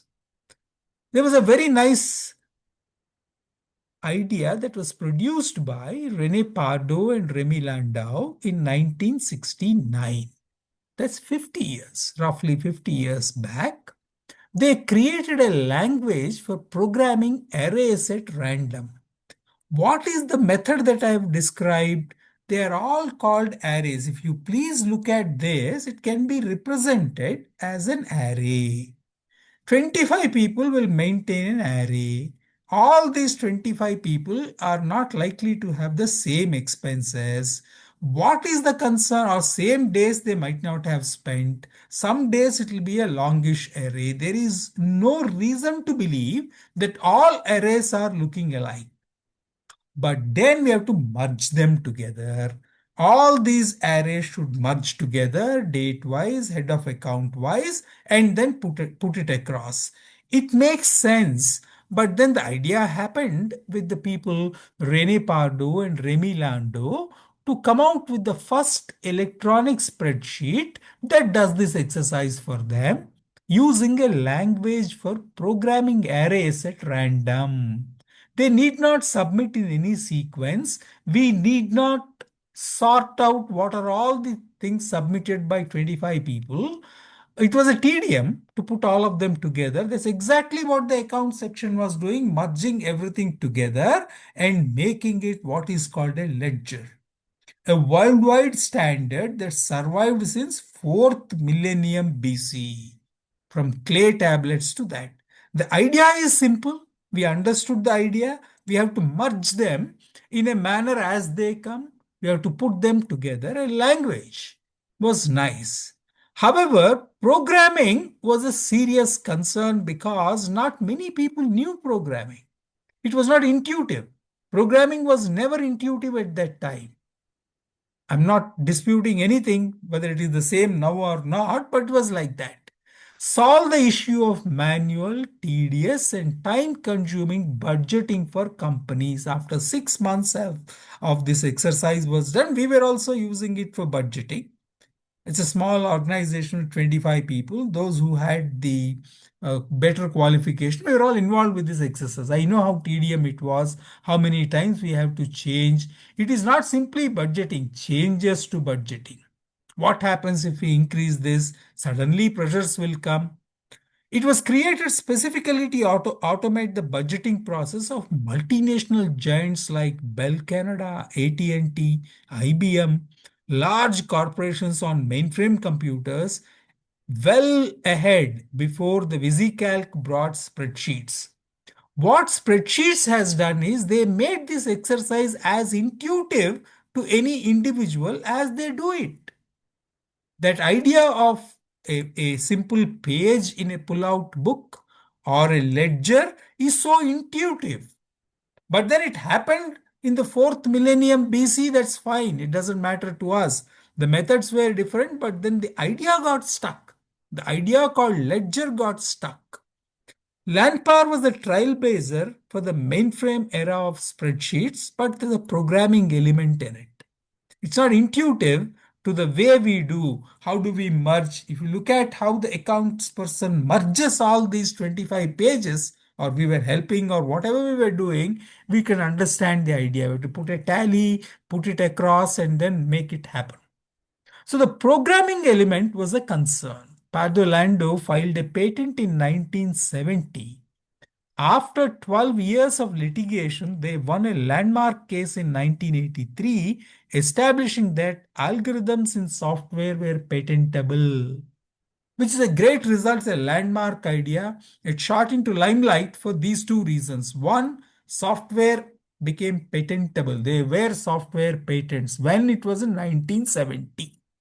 So LandPar simply asks you to fill the columns as you push it in randomly, anytime. We will collate, we will put them together. The LandPar has an inbuilt methodology and it is intuitively easy to transform it into punched cards, which were so crucial to working with mainframe computers. So the way all these tables or all those matrices, I should say, all these matrices can be punched into this format, pushed into the mainframe, and the LandPar takes over. It does all the collation in a Ziffy. It's mainframe for a large organization.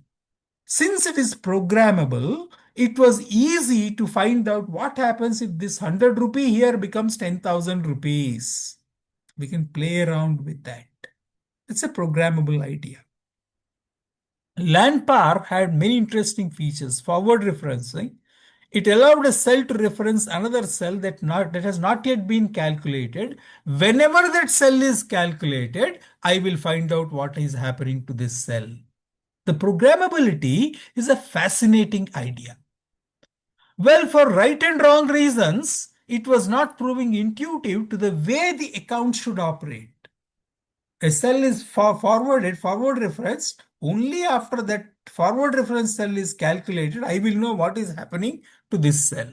Natural order recalculation, unlike later less advanced tools that had to calculate left to right, top to bottom, LANPAR, any which way.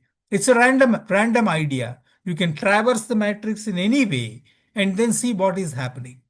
Although not WYSIWYG, what you see is not what we get. Graphical interface like later PC tools, it was used interactively via terminals and there's no fascinating interface also. It was not an intuitive interface. The idea of programmability was not intuitive in this area. Though it is a forerunner for spreadsheets, it is built on a programming capability, large numbers. Now, what we are trying to do is what we took away in 70s as 50 years back. We want to see if it can be plugged in. ChatGPT is something that is programmability programmability brought back. Dan Bracklin had VisiCalc, that is 1969 we had LANPAR on mainframes, multinationals, AT&T, a lot of people were using it. Central idea which we have to catch is programmability and its easy way of putting it into the punched cards, which is the way we feed data to the mainframe. And what is more important is even though the interface was not good, it was able to tell us several nice features which result in props or support systems for budgeting, including what if. Visible calculator, Apple II pushed sales of personal computers. It was on Apple II. How did this gentleman get an idea? Is the question, Dan Brooklyn. A wild VisiCalc appears. VisiCalc was the first electronic spreadsheet software released in 1979 for Apple II and is credited with driving the early adoption of personal computers in business by transforming manual financial analysis into an interactive automatic process for creating what-if scenarios. Essentially creating the killer app that made PCs essential tools, not just toys, by replacing tedious pen and paper calculation. The drudgery was away, but most importantly, the entire method is highly intuitive to the way we began accounting, not now in 4000 millennium BC, before Christ. Everything was happening like that. Very soon modernization happened, double entry bookkeeping came, and the concept of ledger became paramount importance. As the community.nascom.in says, it traces it very nicely, how it goes. How did VisiCalc happen? In an interview, Daniel Bricklin told how to get the idea to create VisiCalc.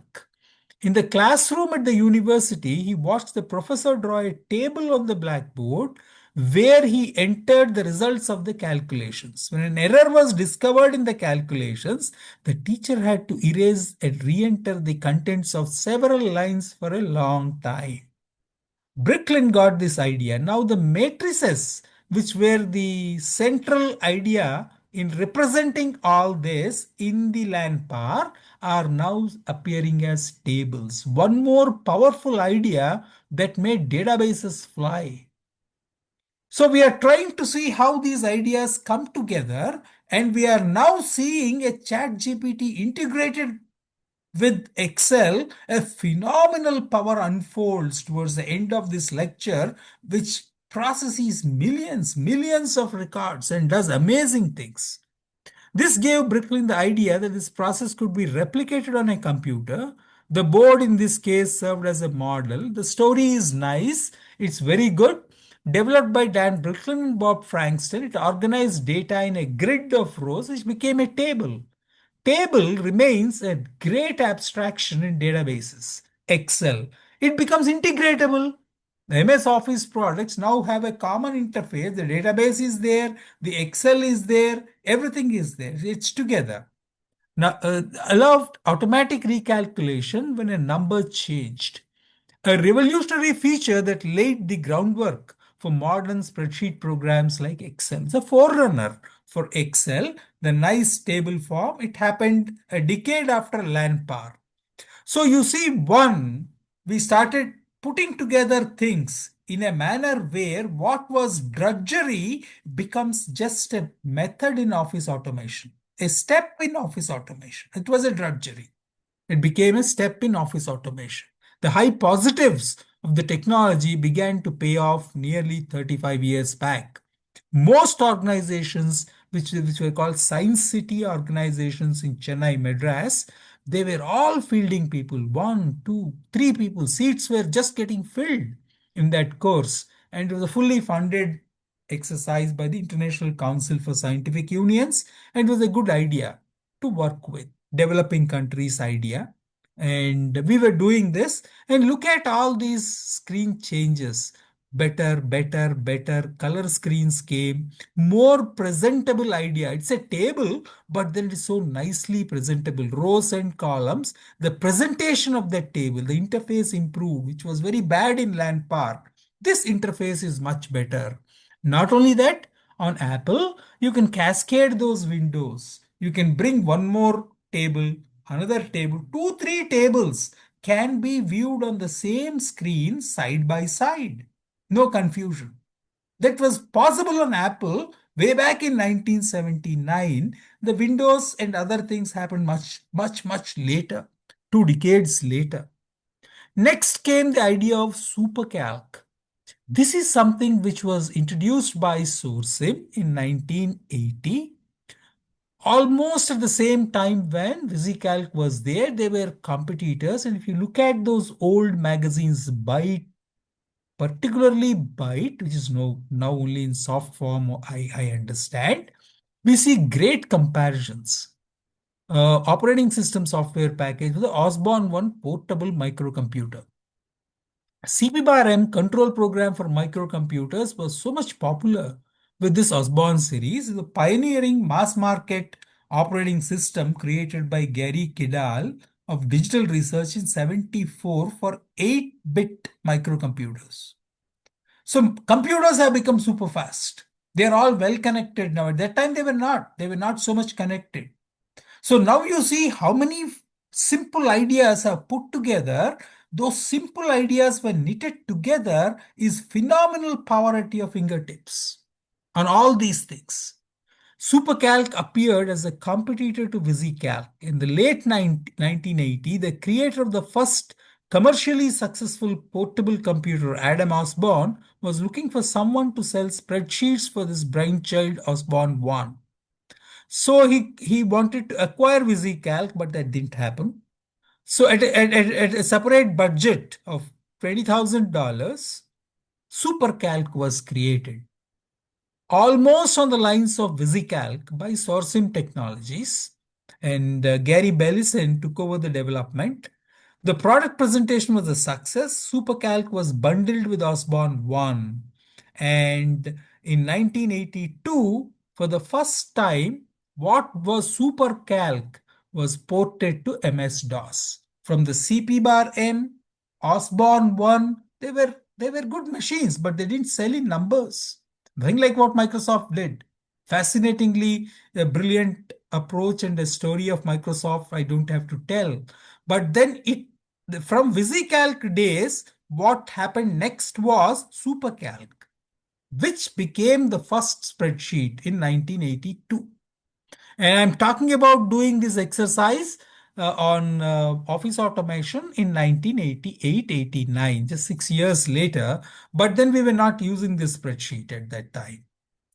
Then came a phenomenally successful idea, Mitch Kapoor's spreadsheets, 1982. Though SuperCalc was moved to Microsoft, it didn't really fly. Lotus 123 was a wildly successful spreadsheet. Mitch Kapoor wasn't a typical tech founder. He was a former disc jockey who plays recorded music for an audience, a meditation teacher obsessed with making computers more human. In the early 80s, spreadsheets existed as we have spoken. The world's first spreadsheet, VisiCalc, he looked up.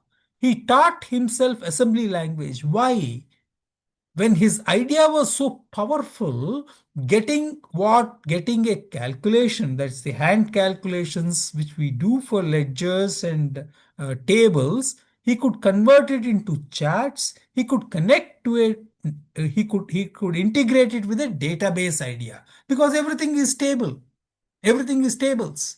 And what he did was he taught himself assembly language alone in his apartment and made it fast. Anything that is coming closer to the machine, hardware, it runs faster. So Lotus 123 took off on two major ideas. One, it's not merely a table, which is allowing you to do what other ideas like VisiCalc and SuperCalc did. It is doing well. And it became something which can give you charts based on the data. It can connect to a database, and it was revolutionary. But the brilliance was not just the code in the assembly language, the timing, which was synchronizing with the arrival of the IBM PC, the personal computer. When IBM launched, Lotus was ready and it was hitting like a lightning. Revolutionary spreadsheet program for IBM compatible PCs is developed by Lotus Software. This I have already told. Released on January 26, 1983. It's a coincidence. I made sure that I put the date, cross-checked the date.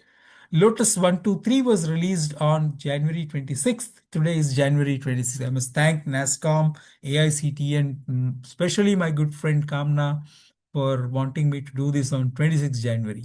Michel Kapoor founded Lotus in 1982 with developer Jonathan Sachs. 16-bit architecture of the IBM PC, and he could do assembly language integration. A phenomenally brilliant idea.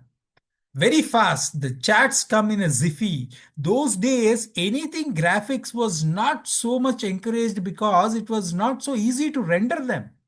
You type a character, it takes so much time to appear on the screen. If you are talking about graphics and charts, it was even more difficult. So what Mitch Kapoor did is pushed it all into the assembly language, and the charts were appearing at a faster pace. 1988, we didn't have a fascinating machine to teach this, but it was fast enough. A simple VGA, EGA card, extended graphics adapter, super vector graphics adapter. We were able to show that it's faster because the assembly language code. He moved over to Mozilla Foundation. Kapoor described the early days of Lotus as a high stress, war zone environment of rapid growth, far removed from his previous life experiences. Every organization was purchasing one of these books. Lotus 123 for Windows, Lotus 123 Made Simple, Lotus 123 for Dummies. Most importantly, the last one is very, very authentic guide to using Lotus 123, second edition, which was the favorite of many teachers at that time. All of you may benefit from that. The point is, Lotus 123 brought together so many great ideas, and it was a phenomenal success. And it capitalized on the Windows. Bringing design to software. At a major software producers meeting in 1990, Michel Kapoor, the designer of Lotus 123, called his fellow software company executive to task for ignoring design. If we don't design what we are doing with this phenomenal power, we'll be nowhere. If the design is weak, God only knows what is happening with this kind of putting together of so many ideas. The programming, the way we are talking, the tables, the database, the assembly language programming, connect to the hardware. Despite the enormous outward success of personal computers, the daily experience of using computers far too often is still fraught with difficulty, pain, and barriers for most people. The lack of usability of the software and the poor design of programs are the secret shame of the industry, declared Michel Kapoor.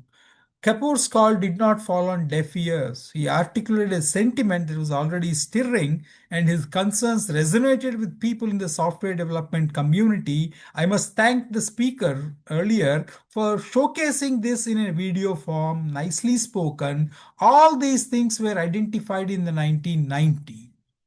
6G 1994, Kapoor gave a keynote address in which he argued for the primacy of design as an approach to human-computer interaction.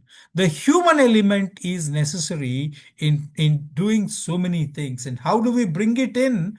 Is through design. Bill Gates and Microsoft Excel. 1985, originally written for Apple II, 1980 shipped for introduction of Windows. It had a great graphical interface. It solved a major problem. Spreadsheets, Excel calls it a worksheet.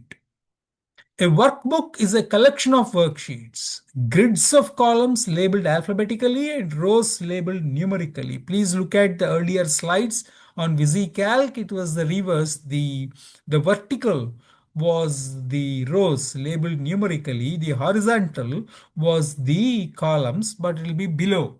It won't be above. Each box is called a cell. The terminology is all right. I've already shared the casted experience. So it is something that we'll have to look into. Microsoft Excel. Same graphical user interface, common user access. It brought together many tools. There's no second opinion about it. It's a runaway success. Many things got outdated. The Windows, the super success of the Windows operating system, several things contributed to the way in which Microsoft Excel today has become synonymous with spreadsheet. We don't talk spreadsheet at all. We were doing project reviews, we were tabulating marks, student marks, we were tabulating several review marks. Just get an Excel done, everything else is over. Please put the formula it tells. Please check the formula. But then we were not doing it on numbers. Spreadsheet became synonymous with Excel. People stopped using the term spreadsheet. Let's get on with Excel. Let's get an Excel done and everything else is done. It features calculation. It features graphing tools. It features pivot tables, macro programming language. This is you can embed a small program in a cell and called Visual Basic for applications. It can be a front end and a back end. It need not be dependent only on what Lotus 123 supported as database. It can connect to any database in the world. Visual Basic, front end is there, back end is there. A program, a macro program can sit in a cell. And all this can connect to any database which you want to. There is no restriction. There's no need to think about it. So it's even more powerful. The machines became faster. The GUI became popular. The common user access across all the office. Initially, they were all separate. Even now, I can launch the Excel separately. I use it even today. It can be launched separately, but then feels good to talk about it as Office products, MS Office products. So early history, Microsoft originally marketed a spreadsheet program called Multiplan in 1982, which was a strict competitor for both CP bar M and MS-DOS systems, and everything vanished with Lotus 123. Released the first version of Excel for the Macintosh, Apple II Macintosh, 1985. It's the business of spreadsheets, which we are talking about in this slide. It's not merely history, it's the business, the way Microsoft operates. Microsoft has been operating, which is nice to note that they fielded head on a product from their own stables on these competitive packages. Lotus was slow to bring 123 to Windows. Excel has started to outsell 123 and help Microsoft achieve its position as a leading PC software developer.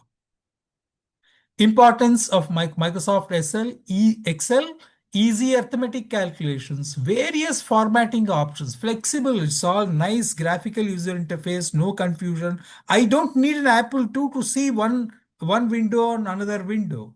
Put two things together on the same screen. It's easy. I don't have to go for an Apple II. The PC revolution has by then set in.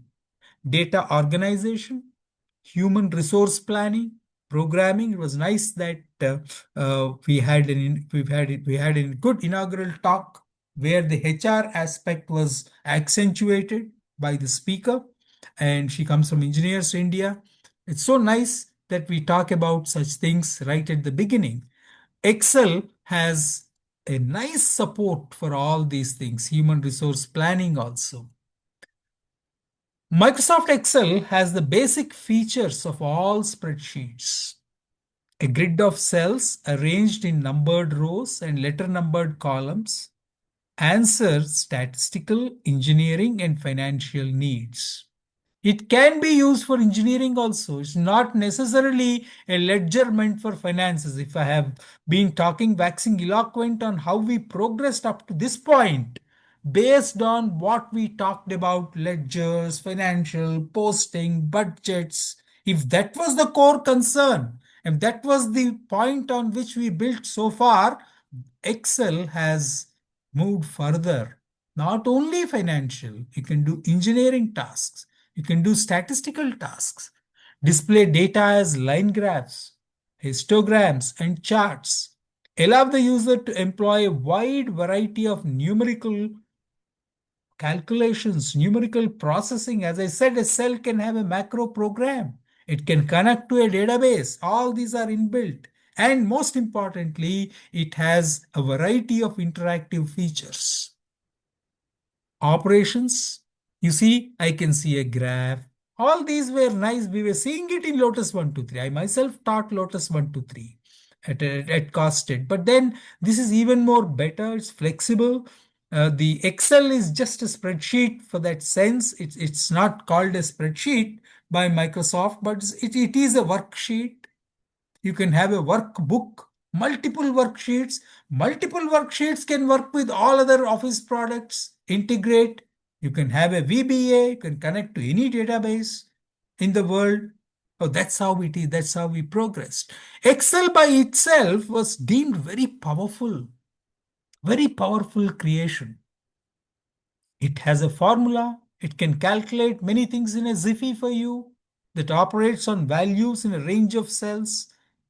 Whenever you give a range of cells, that formula is taking care of it. We did everything like that. The last total column is done automatically. You fill the 3 columns, say the formula is like this to get the total column. It gets everything.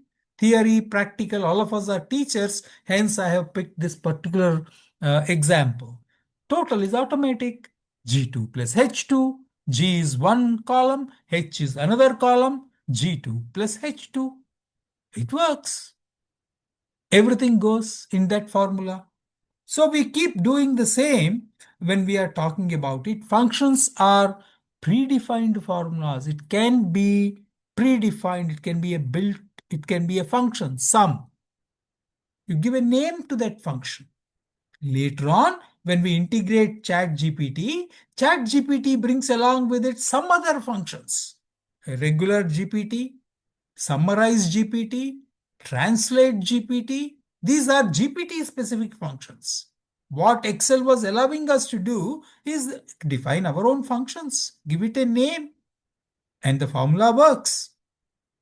And with a little bit of a macro programming, you can combine the functions. So the functions are like that. By 2016, there is a insert. This is a plugin called FX. Please note this FX. It's an insert function. How many functions were developed? 484 functions were built into Excel. 360 existed prior to Excel 2000. Microsoft classifies these functions in 14 categories. Of the 484 current functions, 386 may be called from VBA as methods of the object, worksheet function. 44 have the same names as VBA functions. So you see, a wonderful power at your fingertips is already built into MS Excel. And I have seen fantastic power users and super users of MS Excel. Can't believe what I was teaching in Lotus 123 was a little more deeper than what I became as a user of Excel, as a matter of fact. To be very candid, 35 years back, we were doing more understanding about what are all the features of Lotus 123. I have seldom exploited all these features, and neither did I teach, but then it became so synonymous.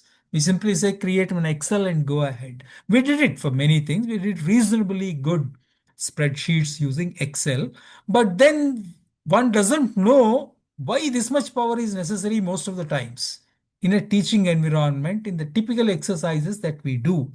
But then we have seen business functions built on this.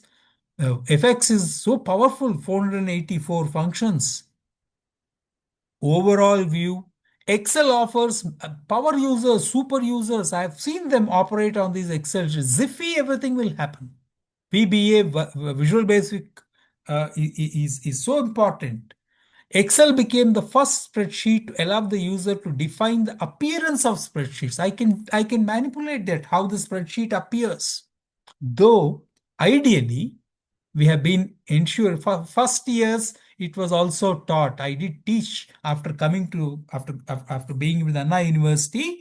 Excel was taught by me for first years, but then not so much for the first semester student. There's a computing practice. There was a computing practice laboratory. We were teaching all these things, just typical word processing for some time. All of us do that, it's regular assignment. First years, for second semester, all semesters we teach in a span of 4 to 5 years of experience. It also introduced intelligent cell recomputation, where only cells dependent on the cell being modified or updated. So there are so many features already built into Excel, and I have personally interacted with so many power users of Excel. Just happens in a Ziffy. Everything. So much power is there. We'll have to sit down and then carefully understand how these ideas will be putting together. See how we evolved from a simple idea of taking care of finances to an Excel that helps us in engineering, that helps us in statistical compilations. Just create a Google form, pick it into an Excel sheet, and proceed. The statistical analysis happens in a flash. Just the case of formatting, now there are online formatting tools, there are so many plugins that will happen, or write a simple code. Simple integrating code saying this is the output of a Google form, connect it, and you'll know what is it that can be done. ChatGPT for MS Excel. ChatGPT is highly relevant. Now, it's half time now. Any questions? You can please interrupt and ask. So you see, we have built a very powerful spreadsheet already with a lot of features, and they have been power users. And the spreadsheet need not look the same for everybody. Unlike all other things, Excel has been somehow, a benchmark in this area for long years. ChatGPT is highly relevant for Microsoft Excel, acting as an AI-powered copilot that automates tedious tasks, generates complex formulas, analyzes data, effectively transforming beginners into advanced users. That's the goal. Very easily with ChatGPT support, you can grade yourself as an advanced user. It does so many things automatically. But then we wish that the human element comes into the picture more prominently. It was very nice. It was very nicely pointed out today at the beginning of this session by Mrs. Veena Swaroop, former Director HR, Engineers India Private Limited, Engineers India Limited.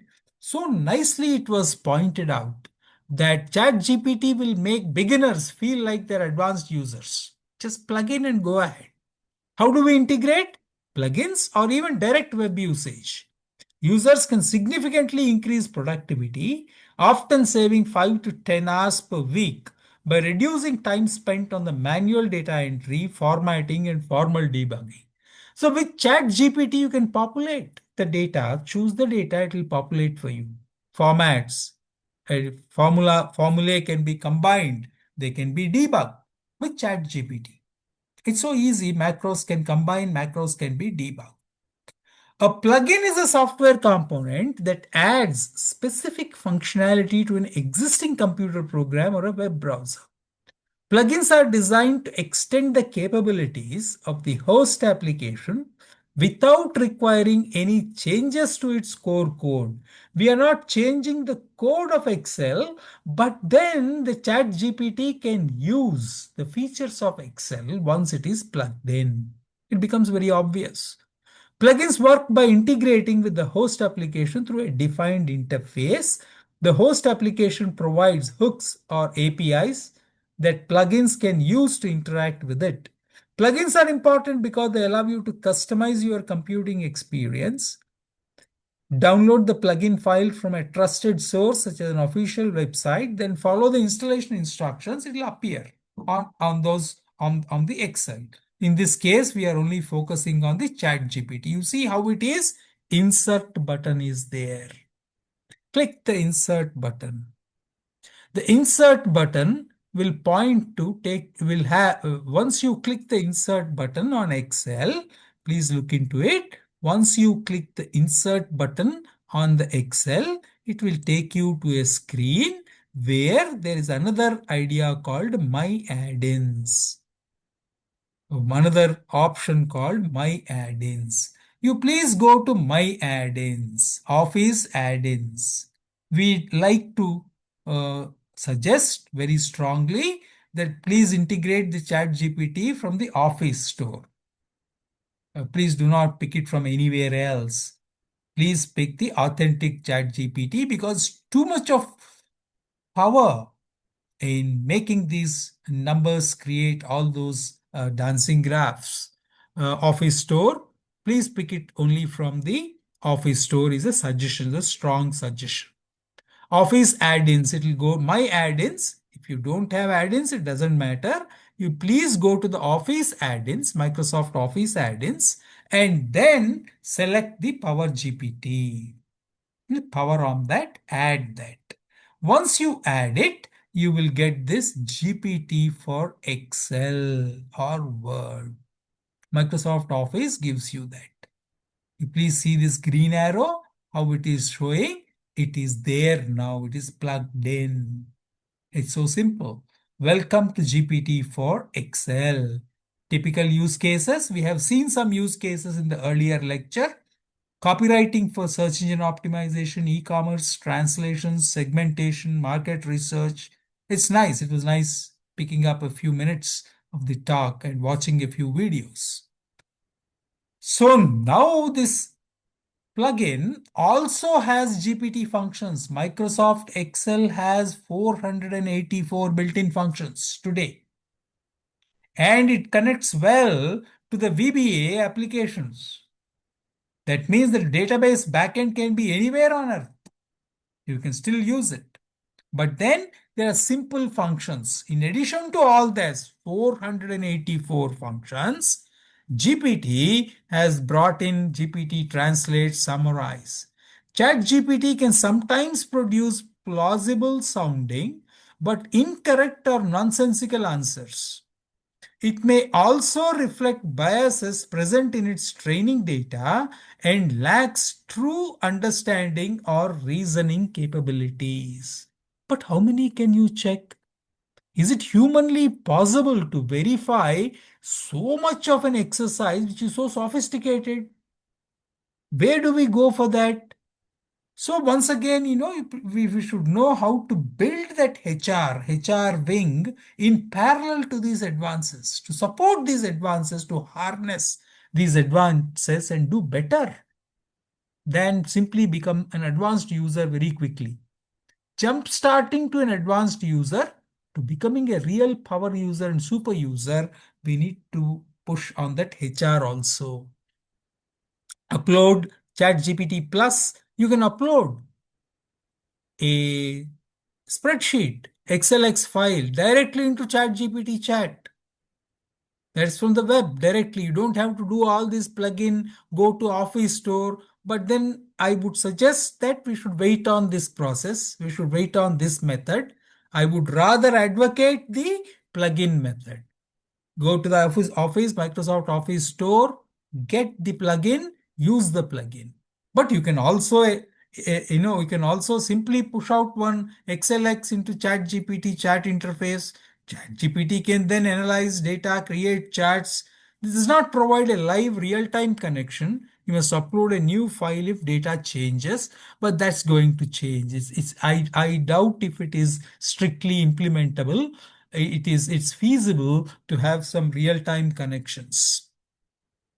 Formula generation and debugging, ChatGPT can create complex formulae. It does. Not merely those cell-based simple FX functions which Excel was providing for us to create some formulae. They give some built-in formulae. These are going to be much more complex and not merely macros. It gives nested if statements. The programmability which we left by 1979, by the time VisiCalc came, the programmable idea was not a part of this exercise. But now it's coming in. It's coming in a very strong manner.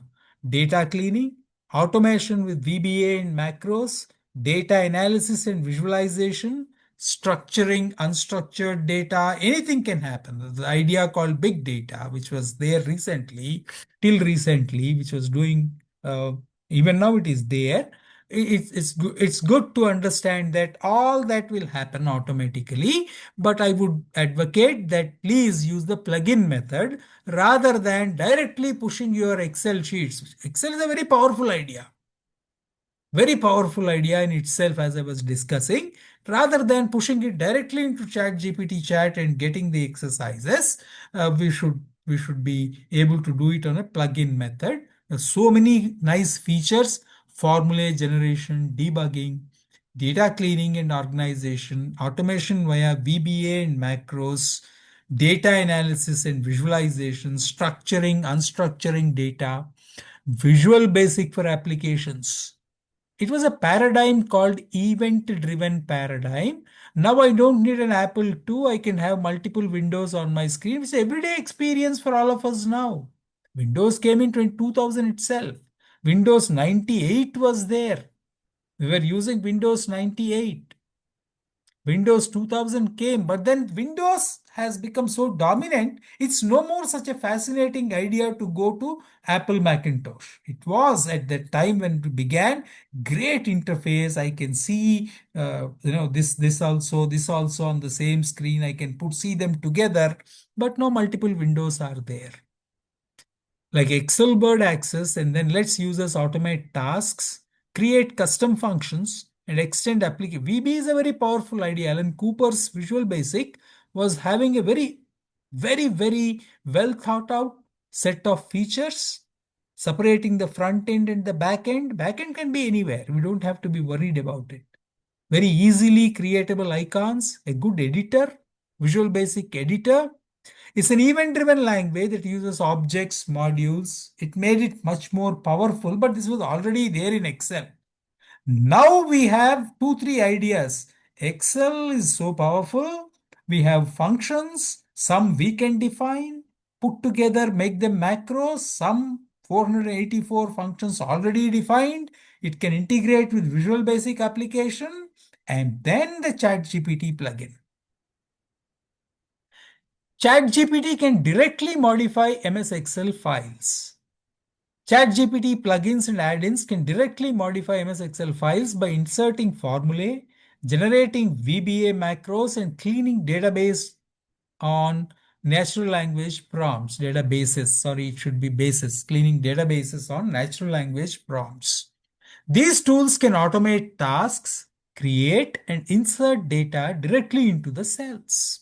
However, ChatGPT does not automatically change existing formulae unless instructed to do so. But what happens to the earlier formulae which we have inserted and forgotten? How do we know we are not so good in using all these advanced features? Let us say we can become jump-started as better users. But then we still have certain concerns, certain constraints, which we will have to accept. Sorry, I'm sorry, I'm just losing the, yes. Thank you so much for your support, says one of the users to the Excel team 3 weeks ago. I shared my Excel plugin that lets you use ChatGPT in a formula. This plugin became so viral because a few thousands have tried it. It spread to LinkedIn. He shared it. It was so easy for him. He was so happy that the Excel team responded some 3 weeks back. He created this Excel plugin based on the support given by the Excel and pushed it into the ChatGPT in a formula, and that became accessible to a few thousand people. It spread to LinkedIn. People made TikTok videos about it. Someone even said they heard about it at a dinner party. It can go viral. Now, what is going viral? Not fake news or anything. It's the plugins are going viral. All plugins for Excel. If you created a plugin, it can go viral. Please understand that it's a piece of software which is so powerful. It requires that imagination on where exactly we are using it. When did it begin? 2017. What is GPT? Generative Pre-trained Transformer. GPT is Generative Pre-trained Transformer. It's a good idea. The transformer was nice and ChatGPT became the OpenAI idea. Refers to the revolutionary neural network architecture introduced in 2017 that excels at processing sequential data like text by using a self-attention mechanism. All this is fine. It is strongly based. The transformer technology is based on neural networks. The way you and I like to perceive, the way you and I like to process.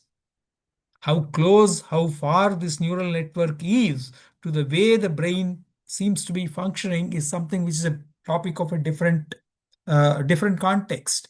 But then the technology is based on something which is so close to what you and I think we are doing, and at what power, all the things that I have spoken about. It's a great power at the fingertips. We don't have to run around. Powerful AI chatbot generates human-like responses built on GPT-3, GPT-4, wide range of applications. I don't have to cement this. All of us are excited that we are now able to have a plugin for Excel, which is already very powerful. Chat is a real-time, text-based conversation between two or more people, typically online, that feels like a friendly, informal chat or small talk happening instantly through apps, websites, or services. WhatsApp, message, the form and format is of no question, no concern. Completely unstructured, it's all floating around. It's of no concern. How the data gets connected to this exercise we want to do with databases, ChatGPT only knows. We will do that later. Large language models, they know that. So features of ChatGPT: versatile conversational abilities, subscription-based models, voice and multimodal interaction, customizable and fine-tunable, code assistance, creative content generation. Though I read it out in some random manner, not in this sequence, as it flows into my lecture, it's fine. We understood what it is, I hope. Working with AI tools, what is ChatGPT prompt? We create a prompt. Human user is there. It is absolutely essential to read further beyond what was nicely spoken by Mrs. Veena Swarup. So we have a prompt there. Without this prompt help, how can we manage that power? The phenomenal power, large language models, machine learning, the native innate power of Excel, which most of us are not really using, but it has so much of programmability. Everything we stopped in this model has come back with rejuvenated power, multiplied power. So we need to create this prompt so that the human user will have a way of working on these prompts. What are the typical types of prompts? Role playing. You're an expert. No, help me ask. Telling the AI to act as a famous expert or celebrity. You can do that. Role play. Style unbundling. Describe the key elements of expert let's say, you're working on all these Excel spreadsheets, you can simply have a prompt which is functioning as your CFO, Chief Financial Officer. Style unbundling, describe the key elements. A bit of exaggeration right now may please be permitted, but we are all teachers. We use a bit of a hyperbole. Style unbundling, describe the key elements of expert style skill in bullet points. Do task in the following. Describe what you like about a style rather than copying directly, and the style happens. So no serious copyrights on the styles. They were all there. In the world of web, we were using cascading style sheets, which marked what it was. It's copyrightable. This style is created. Emotion prompting, use emotional blackmail and persuasion with the AI. Add examples of the completed task to the prompt. Use AI to generate good examples of the completed task. So there's typical techniques. The prompt can be like this. The human user can be reflected in this many ways. So the HR should be even more stronger in terms of seeing how all these techniques that are happening now are really integrating into the human computer interaction model, which is very, very important, and how it is making this entire idea of Excel functional with almost 100 times increased power of Excel. One ChatGPT plugin will give you 100 times more power than the native Excel, which itself is very powerful. So what does prompt engineering do? Is a way to get optimal results. We have to synergize the human, synergize the prompt, synergize the chat. Clear task definitions, context, the style of operating on this prompt. In Excel's context, this means using plain English to instruct AI-powered assistants such as Microsoft 365 Copilot to write or modify formulae. You can just instruct it. Automate tasks or generate data models. It can generate very powerful data models. That's something which is very special, not merely programming. Like, the ER model revolutionized the entire databases technology. Though it may not be so powerful, but it can generate an underlying data model. A model is more powerful than what we are talking about. A Turing computing machine model is ruling the roost for 100 plus years now. If a model works, if the model is good, there's nothing like it.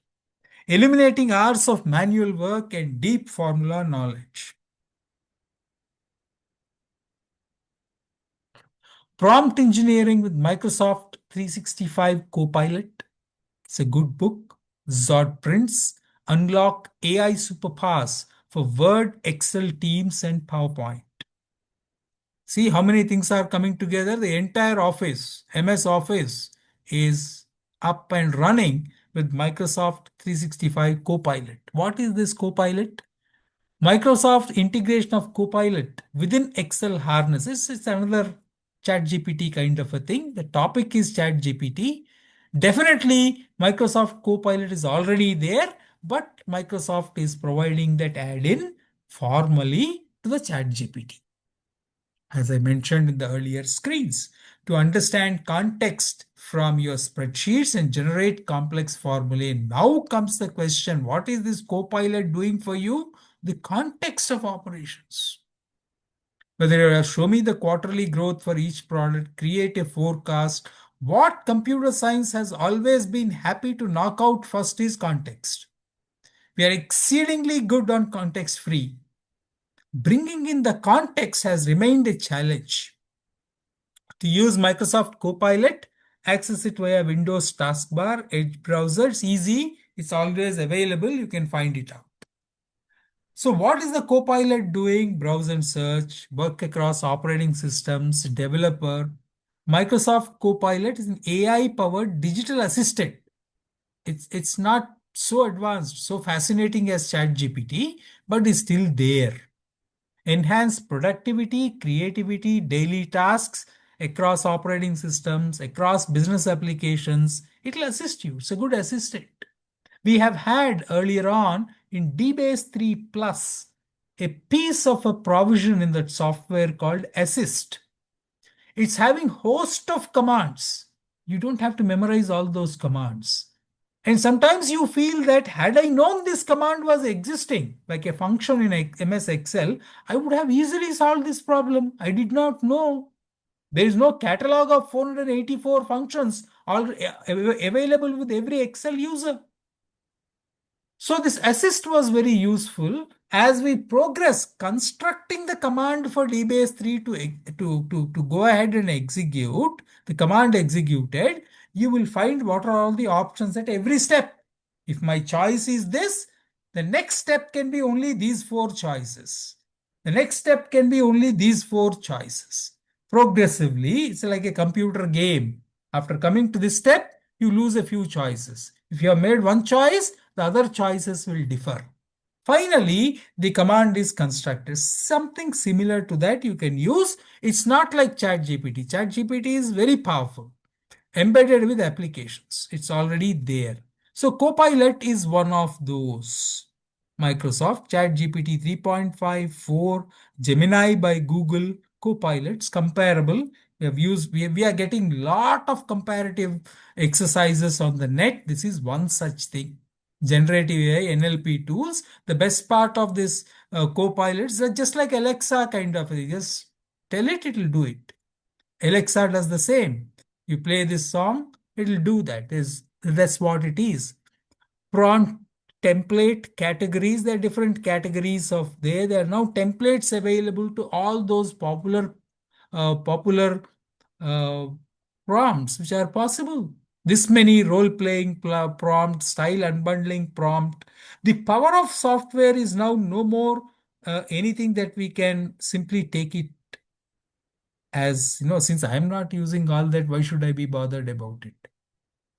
Only when we are using so many features, only when it is into use with my work and my desk, I should think about it. Otherwise, why? No more guaranteed. We should know the full power, the gamut of what we are doing as pushing one button today in your office.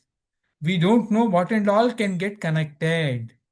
We should be aware. We should be vigilant on all such possibilities. Possible it can happen. What the agent can do with Excel, process data in bulk, enrich your data, generate content, analyze and summarize, work with formulas. It should be formulae. Mathematical term is for sorry about it, formulae should be there. Agents are now possible. We can talk about agentic AI. There are few sessions on agentic AI, which I have been talking about. E-commerce, digital marketing teams creating or optimizing product descriptions, ad copies, market research, sales CRM. The power of agent is something which is never disputed. My first PhD scholar's work was in the area of software agents. We created agents, we created search methodologies. It was a very nice exercise doing that work way back 20 years back. Translating your customer tickets with GPT in Excel. One of the most important functions which GPT brings is GPT Translate. You can mark some cells in your Excel to suit the local conditions, local language automatically. Those cells will appear in the local language. You can mark granularity, attach translation instructions. This is how it should be translated. You can provide a glossary of terms to be used. You can create your own glossary, handle a very large number of rows at once, access advanced parameters, get consistent translations. The translations are becoming consistent. Now that's something which we need to keep in mind.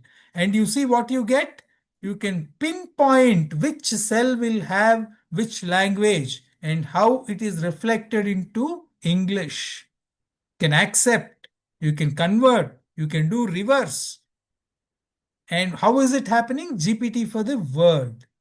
We are integrating the Excel and the Word in one shot. Please take a look at this idea, which is so important. The book speaks it all, I thought. unlock superpowers for Word, Excel, Teams, and PowerPoint. Just use one ChatGPT plugin and you are on to all the four because Microsoft Office is integrated. So you can do all these very nicely without any hassle. You can define the cell and you can do it on a large number of rows, large number of columns. Categorizing companies by industry and product. We can categorize, we can classify, we can summarize, we can do a lot of things. So as the data comes, something like, thousands of rows, you can very quickly sift, sort, categorize. You can run this tool on your company database to categorize companies by industry and by product. You can also use it effectively to classify products by type. So you can have a company name, description, industry, GPT for Excel, Word. So what is this? It's putting together Excel and Word. Please see the right column. Excel and Word. And you can do so many things. As the data comes, it sifts and sorts. This is belonging to this, categorizes, industry. In a Ziffy, it happens. Happens very fast. Extracting key information from the customer feedback is very valuable for designing products. Customer feedback. Sorting customer feedback can be time consuming, especially when it comes in different formats. Different named entity recognition is a very important idea. Export all your customer feedback in Excel. People are trying, people have been always trying this, but putting together all this is something which is so nice, and it speaks of the power that it can generate. And we need HR, stronger HR. We need good prompt engineers. Otherwise, see zillions of rows. The data is simply flying. And it gets integrated, powerfully integrated. Again, GPT for Excel, Word, put together. Nicely it comes. It makes it all so nice and easy. And all of them are only Office products. Performing sentiment analysis on user surveys. As I said, have a Google form, collect the data. Usually it's collected in Excel. And once it is connected in Excel, how many rows, how many columns is of no consequence, but the user survey results will be processed. Millions of customer feedback. So many things we are doing online purchases. Somebody was telling me that in one single minute, there are zillions of transactions that are happening. All of them are recorded somewhere. Somewhere or the other, they are documented. Otherwise, how will I account for my office? They are accounted. Results, customer feedback, or social media comments, many things can come together. Building a database of sales leads. There was a point in time when I was looking up for the launch of iPhone, Apple iPhone, first time when it was launched. It was launched across multiple venues. A lot of people were waiting. At the stroke of that time, the launch will happen. The challenge was it was all documented. It was all recorded. Can we find out, based on those recordings, how many people can convert their interesting observations into purchase? And that's the goal. They should be able to purchase. So that's how it was. How many things can be converted? Now it is promising you can do it. It's just a video image. It's just an eye tracking. The intention, somebody is looking very, very intently, as though, had the salesperson be there with the physical product, he would have purchased on the spot. Very intent look, intent gaze. Will he or she convert it into a real purchase? How will I know? How will I anticipate? Collect data, process it. Now it can be processed. Multimodal analysis is possible. Creating talking points with ChatGPT for sales teams based on the localization, based on the sentiment analysis, based on this, the sales team will get leads. If you are going towards this particular country, this particular area, Then you can find out all these things. So many years back, I had a communications multinational organization. The gentleman was talking. Most of the times, as was the case at that time, most of the times they were in the airports. They have a device. Whenever he goes to some place, the device will locate where are all these servers, communication servers of that organization located in the area where this gentleman has landed. It will immediately collect where are they positioned. And this person was a very senior person. He was getting data about the complete country, where those servers are located, how they are there. It can be done, it can be seen. Now it is done by many who can look at it. So this is about the Microsoft Copilot kind of an exercise, which I have included. Very powerful tool we are talking about. Please remember, it is like that. Total cost to the company. Give me 20 rows sample data in table format, where first column, some sample of so many employees, just 20 columns. Fifth column must be employee annual CTC, cost to come. Just dictate it. And it happens. Build further. Next question. Thanks for the table of sample data. Now I have pasted this data into my Excel sheet where employee ID appears in A column. I want to make some calculation. First of all, tell me, how do I change currency format to Indian rupees, from dollar to Indian? Follow the above steps, but problem is that employee CTC has comma inside the number and dollar sign is not from the currency format. It's a character over there. So I want to change interactively. You can do it with ChatGPT. You can also do it with Copilot if we are putting them together. Then comes the question 4, great guidance. Now I have got the new values in F column. I wanted to paste these just like a conversation. Conversation value is simply converse, just talking to those packages, and lo behold, it happens. It need not happen only on your desktop. It can happen in any ways. We can have a cross check next time. Hopefully, Kamna will provide a parallel screen on the Zoom, and we'll see it happening on her desktop also for cross checking. Is it happening exactly like this? Sorted as a text, convert to number, help on this error, ignore error. Well, these are all very rapid advances, very rapid advances, which we are talking about, as was observed by the earlier speaker as well as Kamna.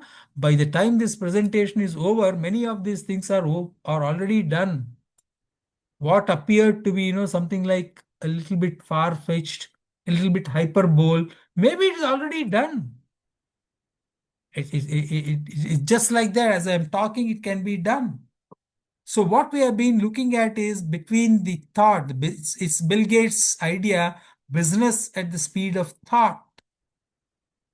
And we are giving it so much of verbose explanation, it will happen automatically. Can happen. ChatGPT prompts for Excel. See how many prompts have come. How many functions ChatGPT has is something which one or two I could list. Excel has 484 built-in functions categorized properly. We can make our own defined functions, but the need for a stronger HR, the need for a prompt, well-engineered prompt, all these are very important because the sheer automation of this exercise called spreadsheets, which forms the backbone of many things. Initially, it was only financial. Until Lotus 123, it was only for the accounts people to get out of the drudgery in a very nice manner, project the graphs, have the database included for the trace. How will we do the budgeting? But then it's now everywhere. It's engineering, it's statistics. You can collect opinions, surveys, go through, rummage through the document, through the database ideas, transactions, transaction analysis. So many things can happen. And all across the networks. But then I still fondly recall the launch of EX. Everything else is complex. Only EX is simple. So way back in 1991, it's TCS, Tata Consultancy Services. Late Mr. F.C. Kohli has been launching it in Bombay, a past into the future. Some of the ideas were there at that time. I can't forget that. All the things that I've been talking about, which moved into Excel, which moved into many things onto the MS, Windows, Excel, they were all nicely there, putting together related things, specific, very specific for business accounting, tailor-made for business accounting. And therefore, they have thought out well and put all the screens, screen by screen, it can be looked into. Then I had another experience with Tally, but these are all, they are very simple. Tally has moved faster. It now connects to ERP. Most of the organizations are running on ERP level 9. But then I was very lucky to be with the committee that was trying to introduce Tally to schools. I was working on the computer science textbooks, but then I was also, understandably, that's how things work sometimes. If I'm in this committee, I will automatically be put into another related committee. This is also a piece of software, but that was for the accounts people, accounts stream. They were all doing that in the business accounts. Tally should be tailor-made. So Tally became the godfather of accounting in many ways. The way in which we operate is still the same, nicely objectified, good features. Most importantly, it's of ERP. This is also running in organizations. And we don't see much of a distinction between accessing whatever it is through ChatGPT. ChatGPT is somehow doing a wonderful umbrella kind of an exercise. Many people may not know, but ACM, Committee on Computers and Public Policy, was running a risks digest, early 90s. But then we were all getting these risk digest in a completely different manner. Internet was not there for us in India, but then there was a need to connect to this risk digest, ACM, Committee on Computers and Public Policy. We made a modest attempt. I was the honorary chief editor for the CSI Digest, and we wanted to see how we can make it. It was for developing countries, exclusively for developing countries. We wanted to try. ACM, Committee on Computers and Public Policy. Very good idea, Risk Digest. Are we betting on horses or computers? Off-track betting on the horses. Very good question. Very good pointer. Excellent pointer it is. And are we betting on horses or computers? Risks of off-track betting. Illinois has a track betting on horse races. You can place your bet at one of these legalized bookie joints. Then watch the race on TV and collect your winnings. You can keep betting on the horses sitting in some place, a bookie point, and you can keep watching the race on the television and keep betting it. This was when, please understand, it was way back in 1994. The Lotus 123 stems from this kind of an observation, which you can always make.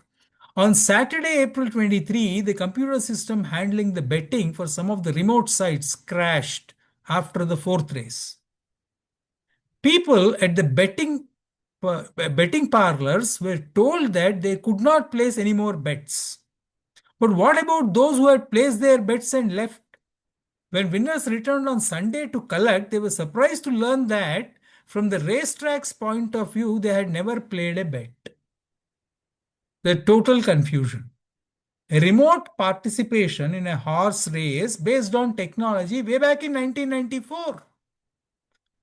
So on Monday, a class action lawsuit was filed. By Tuesday, racetrack management had decided to pay up. That's how America works. That's how they were talking. We cannot blame technology.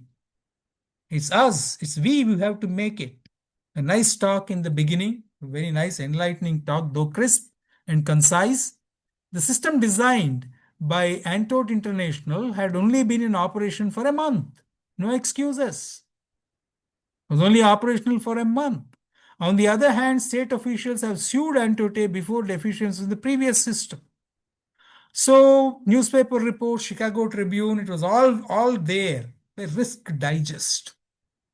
It's just 2 minutes left for me or less than that. And I am seeing the thank you slide. It's up to us how we are putting together the human, the prompt, the ChatGPT, plug it in into a powerful Excel. And then you please look at it in 1994. This was a reality that sitting anywhere, you can, wherever that parlor was there, you can go remotely do a horse betting and you'll get your money soon after the horse race is over. So it is something that we should keep in mind that has happened. It's a reality. So I wish that AICTE and NASSCOM will take the faculty development into the next phase when it reaches the students. All the faculty members who have taken the assessment, Kamna was so easily describing that this is the way assessment goes. I'm sure the track record is good on the assessments and people who have passed. We will try to understand this. When it goes to the students, the supervision ensures that it is used properly. The technology should be put to good usage. So that's Absolutely. just about it. Thank you so much. Absolutely, Dr. Gopal. I think that's an excellent session, and as you rightly said, it has to percolate to the students. And as further to your comments, I would like to just urge all the faculty members, if they want to give this course to their students, we'll be very happy to extend the course to the students also. They can get in touch with me personally. We can enter into an MOU with the NASSCOM. We can enter into a partnership with the college and provide the course for free of cost for all the students. So we can do that. And thank you, Dr. Gopal, for appreciating our efforts. It really means a lot to us coming from you. And to all the participants, attendance is being taken on Zoom. So if you have joined today on Zoom, your attendance will be marked. So don't worry on that. A number of you have asked about the attendance, that what should we do. So please don't worry about attendance. Just join on the Zoom call, attend the lectures, finish the course on Future Skills Prime, and then take the assessment. You'll be able to clear. I would not suggest you to go without an invite. Otherwise, you'll not be able to take free assessment.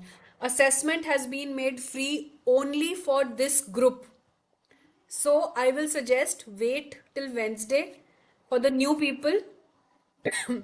I will get the login IDs created for you. The assessment is free only for faculty members who have joined this group, who have registered on Atal. Otherwise, it is 600 rupees. I don't want you to take, none of you is required to take that 600 rupees assessment. So don't go without the invite. That's all I'm saying.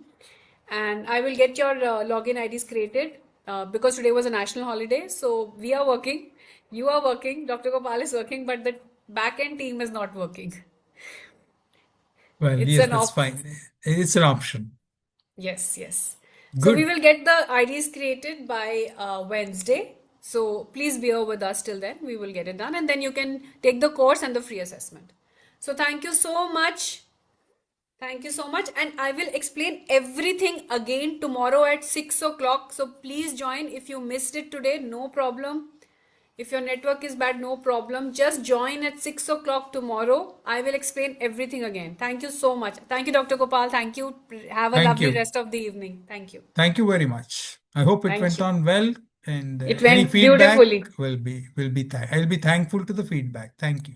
So your PPT, if there's any change, you can Yes, share I'll with send me. it. I'll send Yes. it to your Okay. Gmail Thank you so account. much. Thank you. Yes, yes. Okay. Thank you so much. Thank you, faculty members. See you tomorrow at 6. Thank you.